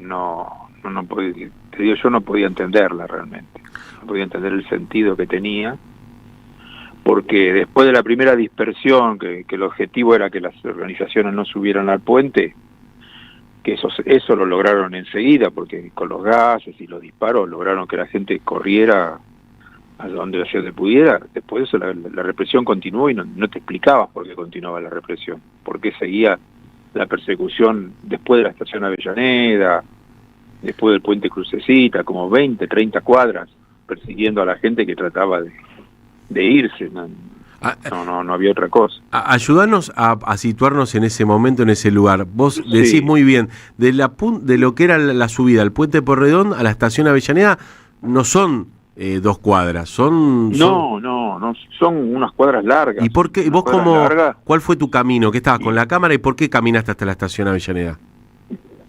Porque lo que sucede es que hay una columna que viene por la calle Mitre, que es la avenida Mitre, que era la del bloque piquetero, que estaba en el bloque obrero, Cuba, todas las organizaciones más políticas, o sea, más vinculadas a los partidos políticos. Digo ahora eso para sintetizar, no, capaz se me escapa algo. Y por el otro lado, por la avenida Pavón, que venía la coordinadora del MTD, Aníbal Verón, que era a la que pertenecían Darío y Maximiliano, y confluyen lo que sería la subida al puente Mitre, el puente Avellaneda, el puente Pueyrredón, ahí en la avenida Mitre, unos de un lado y otros del otro. Yo me quedé del lado que estaba la Aníbal Verón, y entonces cuando empiezan los gases empiezan a correr, unos hacia un lado, otros hacia el otro. Yo corro hacia el lado que corre el grupo del Aníbal Verón. Incluso ahí tengo unas conversaciones con Carlos, uno de los militantes que más o menos nos habíamos visto algunas veces, y le digo, che, qué rápido que terminó todo, ¿viste? Sí. Porque íbamos caminando, caminando rápido, saliendo de los gases, y ahí, bueno, algunos empezaron a prender fuego algunas cosas para para detener un poco el avance de la policía. Y también ahí hubo participación de infiltrados, ¿viste? Hay un par de casos que son claramente infiltrados. Como suele hacer la policía con sus pero prácticas muy claro, habituales. muy claro, ¿viste? Muy claro, obvio. Porque, muy obvio, sí. Muy obvio, no en el momento. Después, cuando empezás a analizar todo lo que algunos movimientos, ves claro que hubo infiltrados, uno en particular, que bueno. ¿Vos llegás a la estación de Avellaneda en qué condiciones? Yo llego a la estación de Avellaneda como creyendo que ya había terminado todo, y cuando entro lo veo a Maximiliano en el suelo, veo gente ahogada por los gases, habían un puesto de naranjas y empiezan a agarrar, chupar naranjas como para contener ese ahogo, para aliviarse el ahogo de los gases. Y lo veo dos cosas, veo a Darío, a Maximiliano en el suelo, y en el hall, en el patio de la estación, una chica con un ataque tipo asma, que no podía respirar, que no formaba parte de la manifestación, sino que estaba en la estación. Y todo esto sucede muy rápidamente, ¿viste? Y al instante también entra Darío, entra mucha gente, y Darío se agacha junto con otro muchacho que nunca más lo vimos, a ver qué le pasaba a Maximiliano, intentando ayudarlo o algo así, pero ya era evidente que Maximiliano no tenía vida, estaba sin vida. Y bueno, todo eso, había mucha gente en el hall, se empiezan a escuchar disparos, voz, gritos, y Franchotti entra con Acosta. Cuando entra Franchotti con Acosta, Darío se levanta muy rápidamente, sale corriendo hacia el patio de la estación, y ahí es donde se escuchan los dos disparos. Yo tengo registrado así como que fueron 2 disparos, y Darío cae en el medio del patio. Ah, ¿vos ves la escena? ¿Cómo? No veo la escena. Bueno, yo veo la escena de la entrada. Yo veo la escena de la entrada y cuando apuntan, pero cuando Darío sale corriendo al costado, yo no miro hacia donde corre Darío, me quedo congelado mirando al frente, sigo mirando al frente, claro. O sea, por una cuestión de fracción de segundos, no desvío la mirada, porque realmente era muy violenta la situación, muy violenta porque todo sucedió muy rápidamente y había disparos, había gritos, y Darío levanta el brazo, se levanta, sale corriendo, y ahí escucho los 2 disparos, y ahí cuando escucho los disparos voy hacia el patio. Ahora, vos como fotógrafo, en ese contexto, y como entendiendo incluso quién sos vos también, estamos hablando con Pepe Mateo, fotógrafo, con larga tradición y trabajo en medios gráficos, te vas con ese material, llegás a la redacción, decís, tengo las fotos. Fue un caos ese día, mirá, fue un caos. Igual yo no me voy ahí inmediatamente. No, me imagino. Seguimos creo que hasta el número 20 cuadras más caminando, que es donde hacen la última detención. Ajá. De los militantes que estaban en el suelo, que los detienen con una casa, y unas 20 cuadras más o menos. Que ahí, mirá, está Quevedo, que era un ex policía, que estaba aportando su acción, están algunos otros oficiales que después estaban muy locos, que después algunos fueron condenados. Claro, estaban sacados. Uno de ellos actualmente trabaja con Escaturice, la gente de seguridad, esta gente de inteligencia. Mira. Bueno, Mario, pero que... A ver, te digo el nombre, mirá, tengo que recurrir es el yerno de Haddad. Mirá. Y trabaja con Escaturice y fue condenado a 4 años de prisión, que no los cumplió, creo, ¿no? Pero wow. Bueno, es uno de los que se destacó en la represión, porque además Mario de la Fuente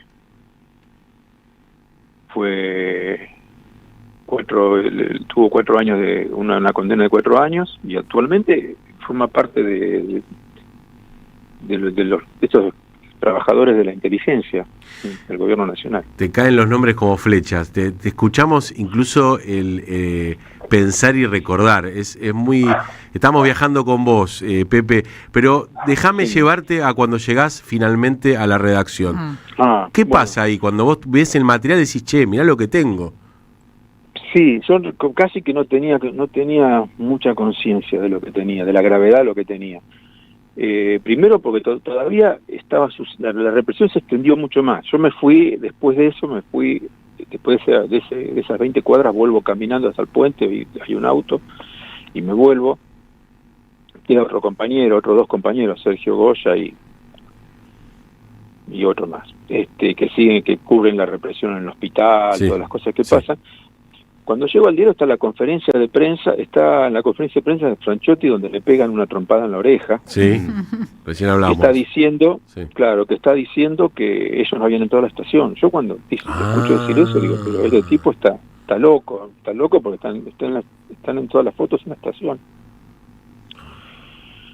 Y la verdad que fue muy caótico, porque había como muchas versiones, no se entendía. Todos los cronistas que fueron a del diario que eran creo que Virginia Messi y Martín Sassone, y creo Virginia seguro, Martín creo también, yo y todos los que estábamos confirmábamos todo el tiempo que los piqueteros no tenían armas, que los que había disparado a la policía, sosteníamos esa versión contra todo, ¿no? Que a pesar uno revisando con el tiempo dice, esto lo tendríamos que haber hecho de otra forma, pero bueno, si se hace se hace como se puede. Se hace como se puede. Entonces vos estabas de alguna manera recibiendo todos las informaciones oficiales que decían, no tuvimos la estación de Avellaneda, esto fue un enfrentamiento entre ellos, algunos estaban armados, era lo que iban construyendo, eso en el transcurso del día. Esa era la versión que se tenía de la redacción, porque era la que tenían, salvo la que les llegaba de los cronistas que estaban en la calle, que era distinta, que era claramente distinta. Bueno, pero en algún momento el que define el diario te dijo... dice, la crisis causó 2 nuevas muertes. Hay un problema, mira, yo creo que el diario le dedica 12 páginas de cobertura ese día. Yo en algún momento las leí atentamente. No sé, siempre... yo trabajé muchos años en Clarín, 23 años, y en Clarín, como en todos lados, hay gente que trabaja muy... Por supuesto, como en todos muy lados. Muy en línea con la línea del diario, y hay gente que es crítica y tiene un sentido periodístico, más allá de si hay ideología o no hay ideología. Y creo que la información de Clarín era muy afín a la versión del gobierno en algunos sentidos, pero también tiene aspectos que respetan lo periodístico. Por ejemplo, la nota principal de las páginas 2 y 3 las escribe Walter Curia, y ahí hay un párrafo donde Walter marca que la policía bonaerense estaba muy comprometida.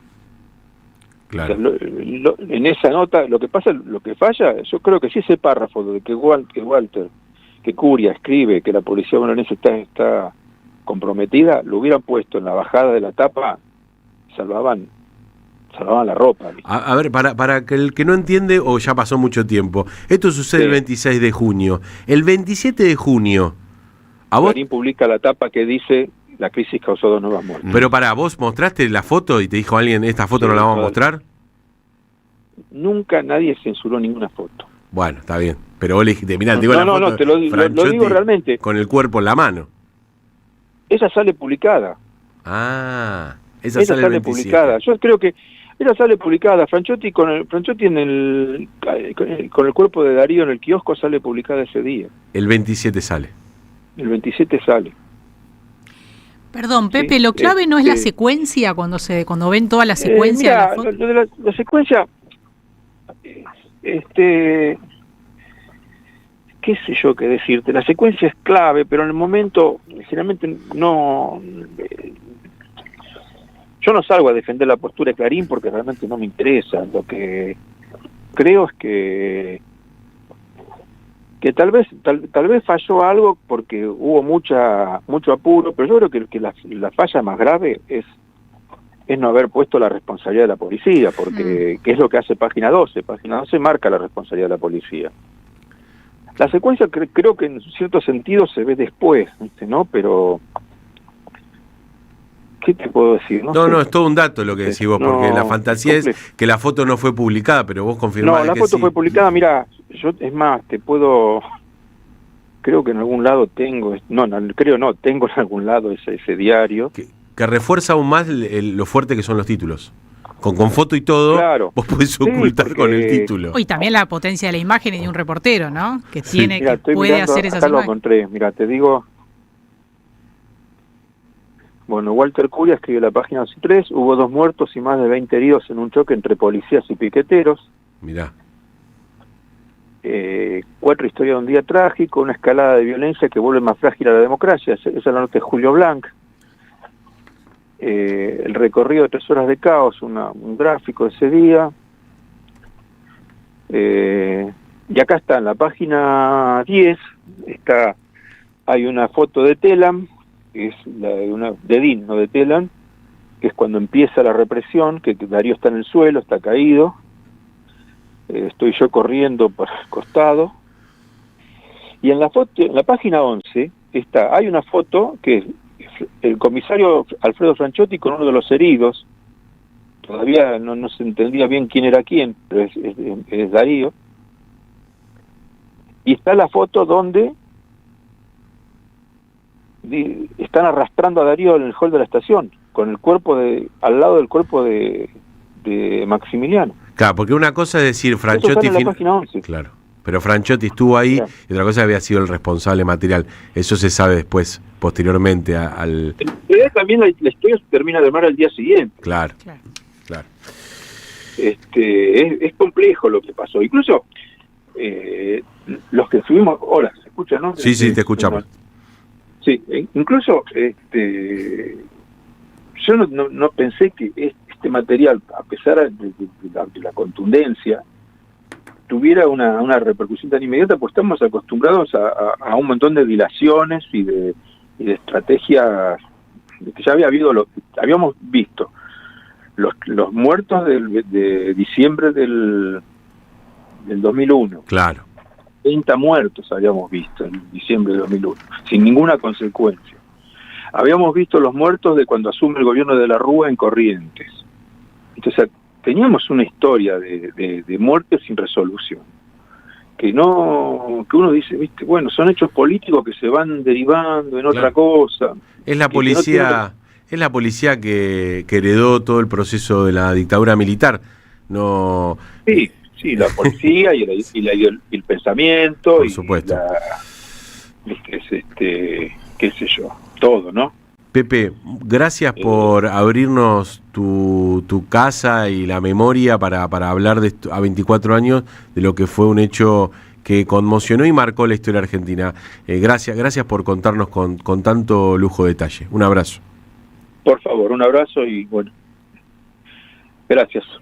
Gracias a vos, Pepe Mateo, reportero gráfico, tan importante y tan esencial, porque ustedes fíjense, incluso con la foto publicada, era muy importante la imagen, porque después sirvió para armar la secuencia. Claro, bueno, de hecho el documental de Damián Finbar, La crisis causó 2 nuevas muertes, reconstruye esta secuencia que cuenta Pepe Mateos y también aparecen otros integrantes de la redacción, ¿no? ¿Qué pasó ese día? ¿Con quién hablaban? ¿Qué pasa en esa redacción? ¿Con esas discusiones? ¿Qué va a tapa y qué no? Sí, pero hay que recordar que los 2 días previos Duhalde había hecho declaraciones duras. A los que vengan a manifestar se va a poner orden. Él ya les estaba cebando un poco a los... Era el momento de los piqueteros duros, piqueteros blandos. ¿Se acuerdan esa discusión? ¿Cómo nos meten siempre en esas boludeces? Vamos a una tanda y seguimos. Hay libros, está Emilia Racciati, ya viene Elio Rossi, vamos a hablar de Mundial.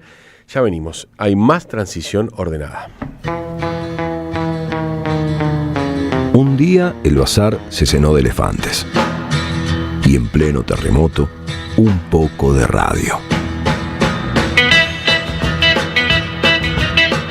Transición ordenada. Tratando de surfear el caos argentino.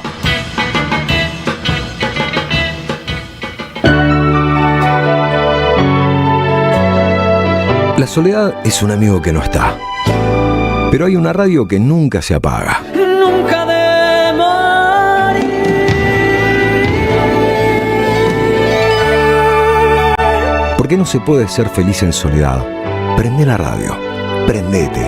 AM530. 20 años. Somos radio. Somos comunidad. Tronador. Agua mineral, botellones y dispensers para el hogar y la oficina. Hacé tu pedido al 4201-2627 o mandanos un mail a info@aguatronador.com.ar. Tronador, agua de mesa envasada.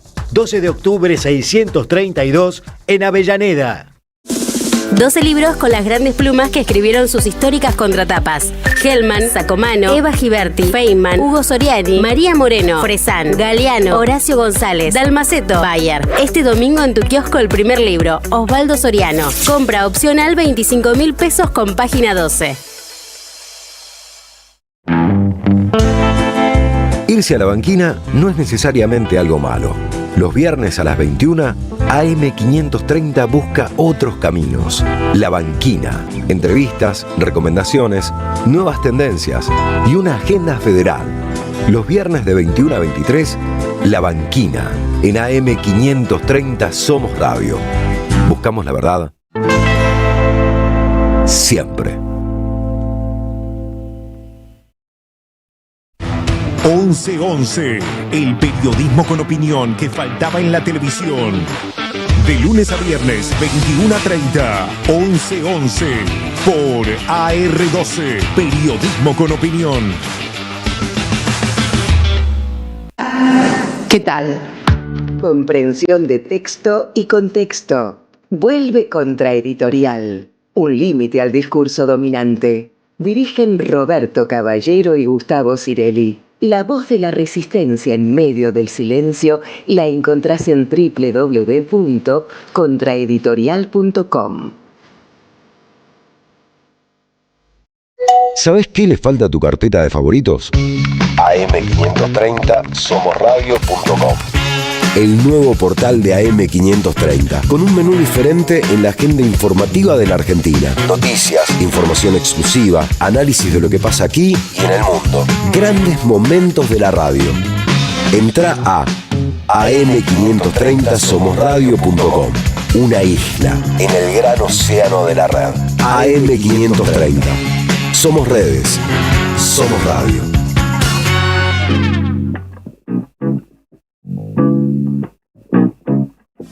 Transición ordenada, tratando de surfear el caos argentino. Llegamos a Papito Barloa, estamos como piña, como Rocky Balboa. Esta crew no pasa de moda, te saca el juguito como pan de cacerola. Gauchito es un maldito portal, te juro y te prometo me convierto en animal. Te creíste no es un arma mortal, pero te diste vuelta y te la manda a guardar, bebé.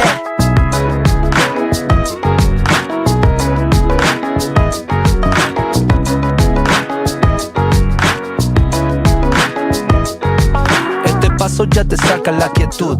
Éramos poquito pero sí son multitud. El cielo blue, blue, in the club, chupando como Drácula saliendo del ataúd.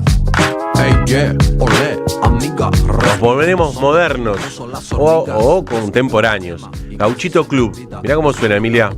¿Te gusta? No lo conocía. Mirá. Esto es Santa Fe, ¿no? Cualquier cosa. Mendoza, lo mandé del este al oeste. Mirá qué bien cómo se federaliza la mañana de música. Muy novedades bien. Va a haber en la mañana, pero no me toca a mí anunciarlas.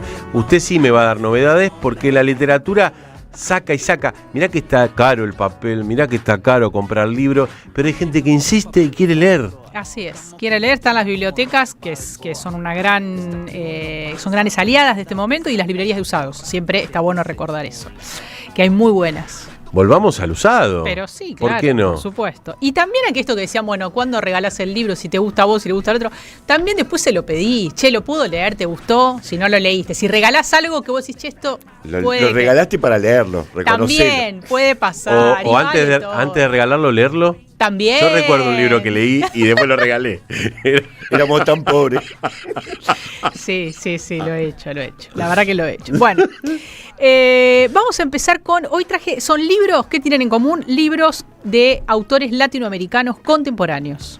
Están vivos. Claro, no, salimos de Argentina, hay una Argentina, pero que están escribiendo autores de América Latina, de esta región. El primero es El año en que hablamos con el mar, de Andrés Montero, que es chileno. Montero tiene un oficio que es el de cuentero narrador. No es actor, tiene una compañía con su compañera, que se llama Nicole Castillo, y tienen una compañía que es, en realidad es una escuela de literatura y oralidad, en la que lo que hacen es ir a escuelas, a pueblos, distintas instituciones que los convocan y cuentan cuentos, narran. No es que hacen una obra de teatro, no actúan, narran. No, se para y te habla. Exacto, esa capacidad de contar historias orales y la potencia de la narración oral. Y de eso va su ficción. En este caso, la novela El año en que hablamos con el mar es una historia coral. Perdón, no es coral en realidad, porque está contada en plural, no de manera coral, sino es una voz colectiva la que cuenta. Hay un pueblo en una isla en la que hay dos hermanos que están peleados. Uno se quedó en el pueblo, nunca salió, vive en lo alto de ese pueblo, y otro se fue y vuelve. Y la novela empieza cuando el pueblo ve llegar a este hermano, los Garcés son. Los Garcés. Julián se quedó, Jerónimo se fue. Entonces, ¿quién quedó? ¿Quién quedó? Quedó el pueblo. Todos estos pobladores que empiezan a contarle al que llega. Primero hay todo un misterio con quién es el que llega al pueblo, porque es un narrador colectivo. Es una primera persona del plural. Entonces vos decís, ¿quién está hablando? Lo vimos llegar cuando ya se despedía el verano, el aire tibio, el mar picado, el movimiento de los pájaros. Bueno, ahí lo vieron llegar. Me gusta mucho la primera persona. Y ahí lo que tiene, al ser colectiva, es que vos decís, ¿quién está narrando esto? Entonces vos empezás a decir, ¿quiénes son estos? Y los seguís. Pero en plural. Exacto, por eso. Es rara esa voz. Es rara, pero es muy interesante. Porque ¿dónde sucede toda esta narración oral? En un bar, que fue un barco que se convirtió en una taberna. Hermoso. Ahí se juntan en el pueblo a contar la historia, y ahí va este que recién llega, Jerónimo, el que vuelve en realidad al pueblo, el hermano Garcés. Llega a esa taberna y empieza a buscar a su hermano que está en lo alto. Primero no saben quién es, después lo reconocen, y toda la novela es sobre el que llega de viaje, el que se quedó ahí, ¿quién en realidad también va a contar la historia, ¿no? El que se va, el que viene, y este día del viaje, porque también están en un bar que era un barco. Entonces viajan con esa narración. Un barco que se quedó. Un bar es un barco que se quedó. Exactamente. Y ahí donde se juntan a tomar vino y a contar estas historias. Hay una argentina que a la noche se pone melancólica y hace mate. Entonces toman mate. No, es una novela hermosa. Pero hay una idea acá, que es una hipótesis de la novela, que la toma de Walter Benjamin, pensador, que lo que planteaba era que en las historias siempre hay dos narradores. Está el campesino y el marinero. El campesino es el que recoge la memoria local, la cuida y la traspasa, o sea, se queda. Yo desde acá te voy a contar la historia de este pueblo. Y el marinero es aquel que se va por las aguas y regresa con historias de otras tierras. Lo que decía Benjamin es que un buen narrador tiene que juntar las dos cosas, tiene que combinar esas dos cosas. O sea, poder contar, yo te estoy contando esta tierra, y por otro lado yo fui, volví y hago una ensalada con esto. Todo esto es la novela El año en que hablamos con el mar, porque además hay un misterio que es por qué estaban peleados estos hermanos. ¿Por qué? ¿Por qué? No, ese es el chiste de la novela, vamos a spoilear lo más interesante. ¿Por qué estaban peleados? Y hay algo ahí de la potencia de la narración y de confiar en que, bueno, podés volver a reconstruir ese vínculo pensando en cómo se narró la historia que ellos que tenían en común. Gran novela de un chileno que además es interesante porque es un chileno que no está contando Chile a través de esa novela, y no está contando Santiago de Chile, no está contando la ciudad, está contando la historia de un pueblo, ¿no? También con todas las costumbres que hay en ese pueblo, con la riqueza que tiene América Latina y salir de las ciudades capital, pensar en los idiomas, las musicalidades, bueno, todo eso está en la literatura de Montero, que trabaja de eso, porque justamente se define así como cuentista. ¿Y qué temática? Como narrador oral. La de la pelea familiar, ¿no? Que es que y sí, los hermanos, ¿no? Los como hermanos, el vínculo Caín con y el Abel. hermano, el vínculo entre los hermanos. Los hermanos se han unido, ¿por qué lo dice Martín Fierro? Porque no se unen. Bueno, la novela El año que hablamos con el Marte demuestra que hay posibilidad de unión entre los hermanos. Pero además es la historia de un pueblo, la importancia de que un pueblo se cuente la historia de su propia historia. En un momento dice, ¿por qué están contando esto? Y porque nosotros los isleños nos importa a nosotros esta historia. Capaz que no le importa a nadie, pero el tema es eso, claro. Pero además contás una historia porque te importa a vos, ¿no? Y esa idea de que la literatura es contarnos. ¿Qué historia nos contamos nosotros? Por eso es que se está escribiendo en Latinoamérica. ¿Cómo nos estamos contando en este momento? Y que a veces nos cuesta leer autores contemporáneos de países que tenemos tan cerca.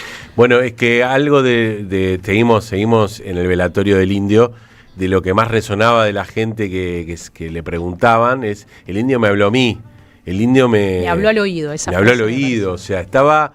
Y uno lo ve porque está en su literatura.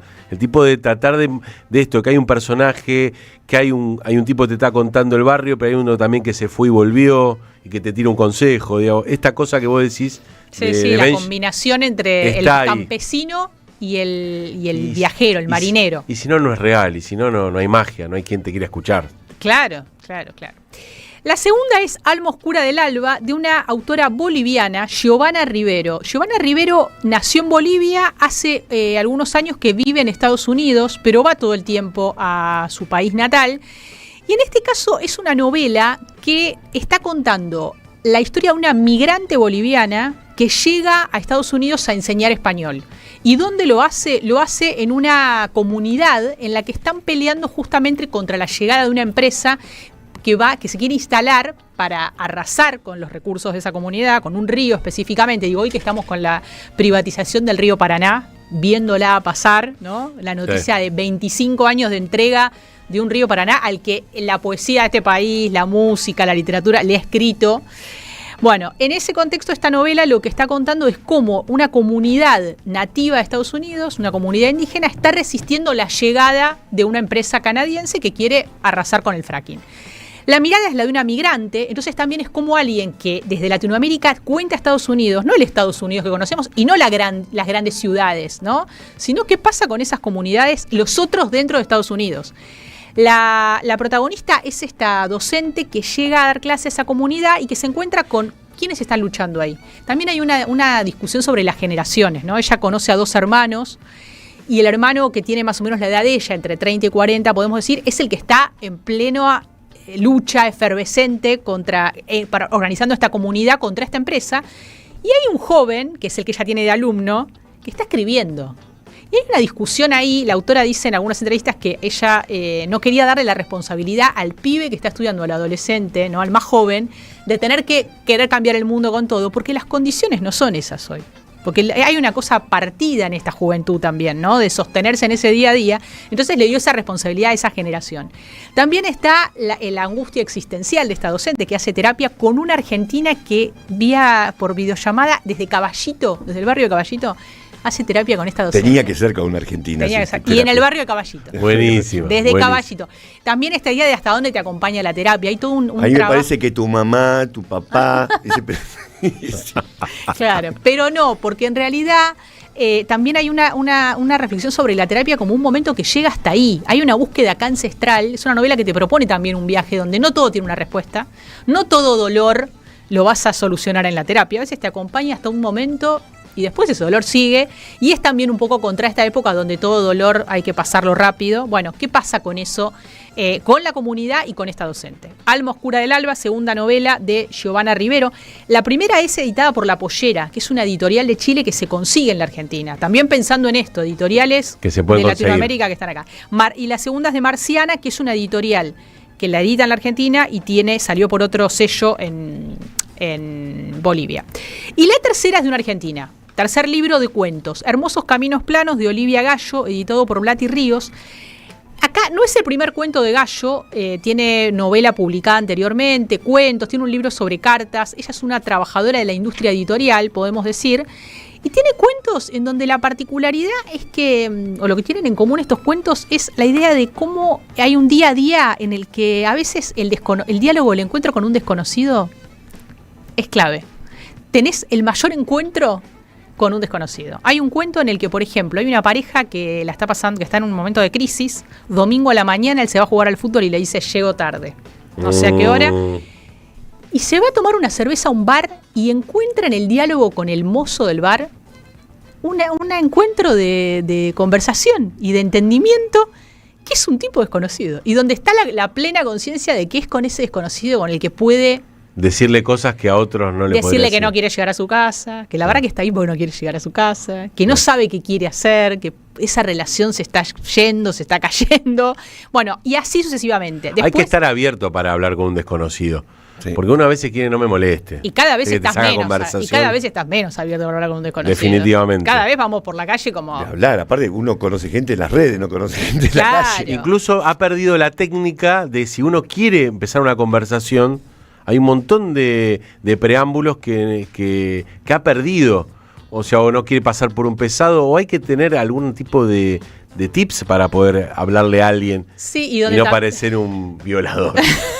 Y también donde a veces, cómo se genera un vínculo desde ese desconocimiento, ¿no? A veces, no sé, el ámbito del trabajo aparecen estos cuentos. Dos mujeres que se hacen amigas a partir de un encuentro en una agencia de publicidad, a una se le cae el agua sobre el teclado y a partir de ese momento claro. el ser cómplice de esa situación genera una relación de amistad y de complicidad en el tiempo. Estos cuentos de Olivia Gallo se titulan Hermosos Caminos Planos, editó Blat y Ríos, y eso, son una respiración del presente y de pensar que el encuentro con otro en lugares inesperados puede generar cierto desvío del agobio del presente. Emilia Racciati. Transición ordenada, tratando de surfear el caos argentino.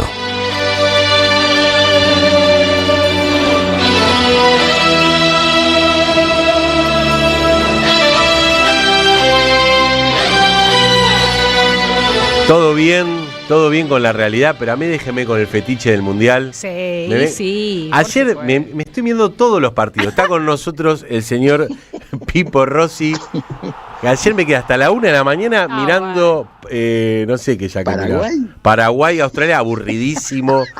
No me durmió. Qué aburrido. Pero ¿cómo te vas a quedar? Pero vos sos un inconsciente total. Pero ¿cómo te vas a quedar hasta las 1 de la mañana viendo un 0-0 suicidante? No, terrible. Claro. Yo quiero arrancar por esto, porque ayer escuchando algunos análisis, viste que uno se vuelve especialista de cualquier cosa. Hablemos de economía, hablemos de fútbol. Totalmente. Pero claro que lo escuchaba un periodista deportivo que esta metodología de los 8 mejores terceros genera un nivel de especulación que creo que en el También permite arreglar, claro. Claro, porque hay un momento en calculan. Que vos vas 0-0 y con ese 0-0 sumás un punto y con ese punto llegás a 4 y con esos 4 puntos estás entre los mejores terceros, luego pincho la pelota. Es decir, hemos dado toda una vuelta. ¿Cuántos años han pasado del 82 acá? 44, profe, gracias. Hemos dado una vuelta de 44 años, creíamos haber llegado a un buen puerto para evitar que los muy austríacos y los muy alemanes arreglaran para dejar afuera Túnez, chantapufis infames, un 0-0 infame, y cambiamos la regla, dijimos no hay más grupos de tres equipos, y además de no haber más grupos de 3 equipos, los partidos definitorios se juegan a la misma hora. Con esto de que el capitalismo es capaz de encontrar agua en las piedras, claro, inventa la FIFA, copiando el modelo de Little Wall Tapia, esto de poner 48 equipos, y dentro de 4 años u 8 años va a haber 167 equipos, y entonces vos tenés que encontrar que entren los mejores terceros para que te queden 16 avos. Nosotros ya no vamos a estar aquí, Julián, pero en unos años va a haber 32 avos, no 16, 32 avos, y después va a haber 64 avos, ¿me entendés? Claro. Entonces, en ese tren, vos también terminás la especulación, pero te hago una especulación todavía mucho más sutil. Argentina, escucha, es una sugerencia que le hacemos de acá, no le cobramos nada, de la radio de las Madres de Plaza de Mayo, sí, de esta transición ordenada, sí, siempre soy transición ordenada. Le sugerimos que mañana ponga al Dibu Martínez en el arco, que la defensa, toma nota. Dale, estoy anotando. Toma nota, Montiel de 4, Otamendi de 2, Senesi de 6 y Tagliafico de 3, que va recuperando más minutos. Me encanta esa defensa. Me encanta esa defensa. En la mitad de la cancha descansan todos. ¿Todos? Simeone por derecha. Está bien. Nico González por izquierda. Y repartiéndose la quintita del 5, profe. Sí. La que era de Perico Raimondo, ¿entendés? La que era de Mostaza Merlo. Sí. La Gallego, que era de Marangoni. Gallego. Claro, la que era del Tolo. Sí. Palacios y Lo Celso. Suelto Messi de entrada, pero en algún momento lo va a mirar Scaloni. Y así, ¿te acordás de la pregunta que le hicimos a Scaloni? Claro. Decidí vos o decís, escucha una cosa, papá. ¿Quién decide? Messi, papá. Obvio, Messi. Así que todo bien, Scaloneta, está todo bien, genial, espectacular, pero vos tenés que estar atento a la mirada del 10. Cuando el 10 te haga, fiera, ya está. No tiene que hacer el gesto del rolete con las manitos, ¿me entendés? No, claro. Cuando le diga ya está, sale. Y es que Messi tiene que aprovechar, Jordania, perdón, estamos con otro mundial, que es que Messi sea el mayor goleador de la historia de los mundiales, por lo menos que le pueda durar a Mbappé. Le van a quedar 4 partidos, Juli, para eso. Pero acá puede meter, con Jordania podemos meter 2 o 3. Estamos con los Vamos a decir la verdad, No sabemos. No sabemos. Sí, mira, escuchame una cosa. ¿Alguien daba 2 mangos con 50 anoche por Ecuador y por Becachese? Impresionante. Hablemos un poco de eso. La familia de Becachese fue a saludar a la mujer. Son todos rubios, los reconocías a todos. Era muy emotivo el tipo, muy cariñoso. Game of Thrones, parece la tribu. Becachese se parece, es muy emotivo cómo los saludaba a los ecuatorianos, que no es que no querían abrazos, pero si estaba liquidado, Julián, estaba liquidado. Becachese salía con los pies para adelante. Claro, y de pronto, escúchame, los teutones están muertos. No pueden levantar la pata del Sopi. Están liquidetti. Haber no es Haber, es un muchacho que tiene una máscara que fabrican los guasos de Misión Imposible. ¿Me entendés? Es que la estadística es bestial. Alemania había perdido con 2 equipos, por lo que escuché ayer, con Brasil en el 2002 y con Argentina en la final del 86, nada más. Y bueno, fiera, entonces asistimos a un escenario completamente estrafalario, porque esto es fútbol. Claro. Porque esto es fútbol, ¿me entendés? Entonces todos los que te dicen, no, el Mundial empieza en 16 avos. Sí, las bolas, claro. Decíselo a Bielsa si esta noche queda nada fue, que empieza en 16 avos. Qué difícil que está Uruguay, ¿eh? Sí. A ver, vi a los teutones muertos para Liquidetti sin poder levantar las patas. Me hizo acordar a la bruja Verón cuando iba a tirar el centro contra Suecia en el 2002 en Japón, cuando Le Petit Fach le dijo, ¿vos hacías tiempo porque jugás en el fútbol inglés, bruja? Sí, le dijo la bruja. Dije, pero pelotudo, está siendo irónico. Es espectacular aquella ida y vuelta con la bruja de hace unos cuantos años. Pero digo, estaban liquidados la fiera. Sané no era Sané. Ese no es Sané, boludo. Sí, claro. Ese no es Sané. Claro. Escúchame. Bueno, y te completo. Y de 9, Julián o el Flaco López. Es la sugerencia que le hacemos acá. Y ahí con una alternativa, que a Nico González por izquierda también puede jugar el Colorado Barco. Entonces repito de corrido. El Dibu, Montiel, Otamendi, Senesi, Tagliafico, Simeone por derecha, Nico González por izquierda, Palacios y Lo Celso por el sector medio, Messi suelto y para mí Julián de entrada. Esa es la sugerencia que le hacemos acá, no le cobramos nada de la Radio de las Madres, así como le preguntamos aquella vez a Scaloni, ¿te acordás? Sí. Bueno, hoy le hacemos esa sugerencia y no le cobramos nada a mi viejo. Julián Álvarez debería ser titular. Yo la verdad todo bien con Lautaro, no entiendo si es que lo pone, vos sabés más que nosotros, a Lautaro lo pone por una cuestión de edad, de jerarquía, pero no, porque es el goleador del fútbol italiano. Está bien. No, y está bien, vos lo defendés. El goleador de la última final. No lo defiendo. Y venía medio roto, Julián. Se lo ha ganado. Y además Julián está, claro, recuperándose de una... A Julián le metieron un patadón en los tobillos que casi lo sacan del Mundial, escúchame. Sí. Y fue la única forma de frenarlo en la Champions a Julián. Julián la venía rompiendo hasta que lo mataron a golpes, y bueno, llegó como llegó. Pero, a ver, Lautaro es el que hizo el gol definitorio en la última Copa América que ganó la selección argentina, sin Messi en la cancha, con Messi lesionado. Y esto pasó ayer nomás, y además el ayer nomás que él define el partido contra Colombia en Nueva Jersey, y estos días que corren, el tipo fue goleador, finalista de la Champions, goleador, perdieron, sí, los cagaron a goles los franchutes, pero es el goleador de una liga horrendamente defensiva, en donde te cagan a patadas, en donde no te dejan mover.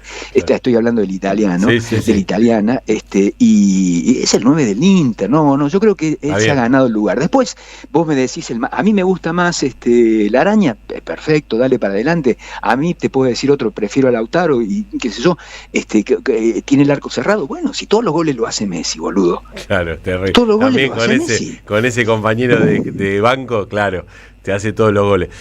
Pipo, nos tenemos que ir, estamos sobre la línea, está tirando el referee y ya está agarrando el pito. Un beso enorme, como siempre, gracias. Nos encontramos cuando quieran, abrazo fuerte. Chau.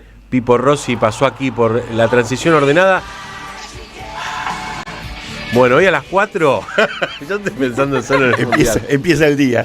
Sí, un poco de fetiche, che. Bueno, nos vamos, fin de semana. Sí. A ver el partido de la selección. Por supuesto, mañana. Yo ya empecé ayer a amasar una pizza. 48 horas de levar. Perdón que fija demencia. Sí, claro. Bien. Esto va a terminar a la 1. Yo llego hoy, la doy vuelta 2 veces. Lo que se va a comer, porque antes del partido es horario de cena. Claro, y a las 11 estás con los nervios del partido. La picada más larga del mundo. Nos vamos, profe, un placer como igualmente, siempre. Amigo. Qué valor, qué grande. Emilia, un placer. También. Nosotros nos vamos. Grande Seba Mochola en la operación técnica, Gary Castro en la producción. Ailén Pavón en la operación de video. Está el señor también Nicolás Pasos asistiendo en la producción. Qué grande, maestro. Espero no haberme olvidado de alguien, pero si no, me pasan la cuenta y se la pago. Hasta el lunes. When you're feeling in the dumps, don't be silly chumps. Just purse your lips and whistle, that's the thing. And always look on the bright side of life. Come on.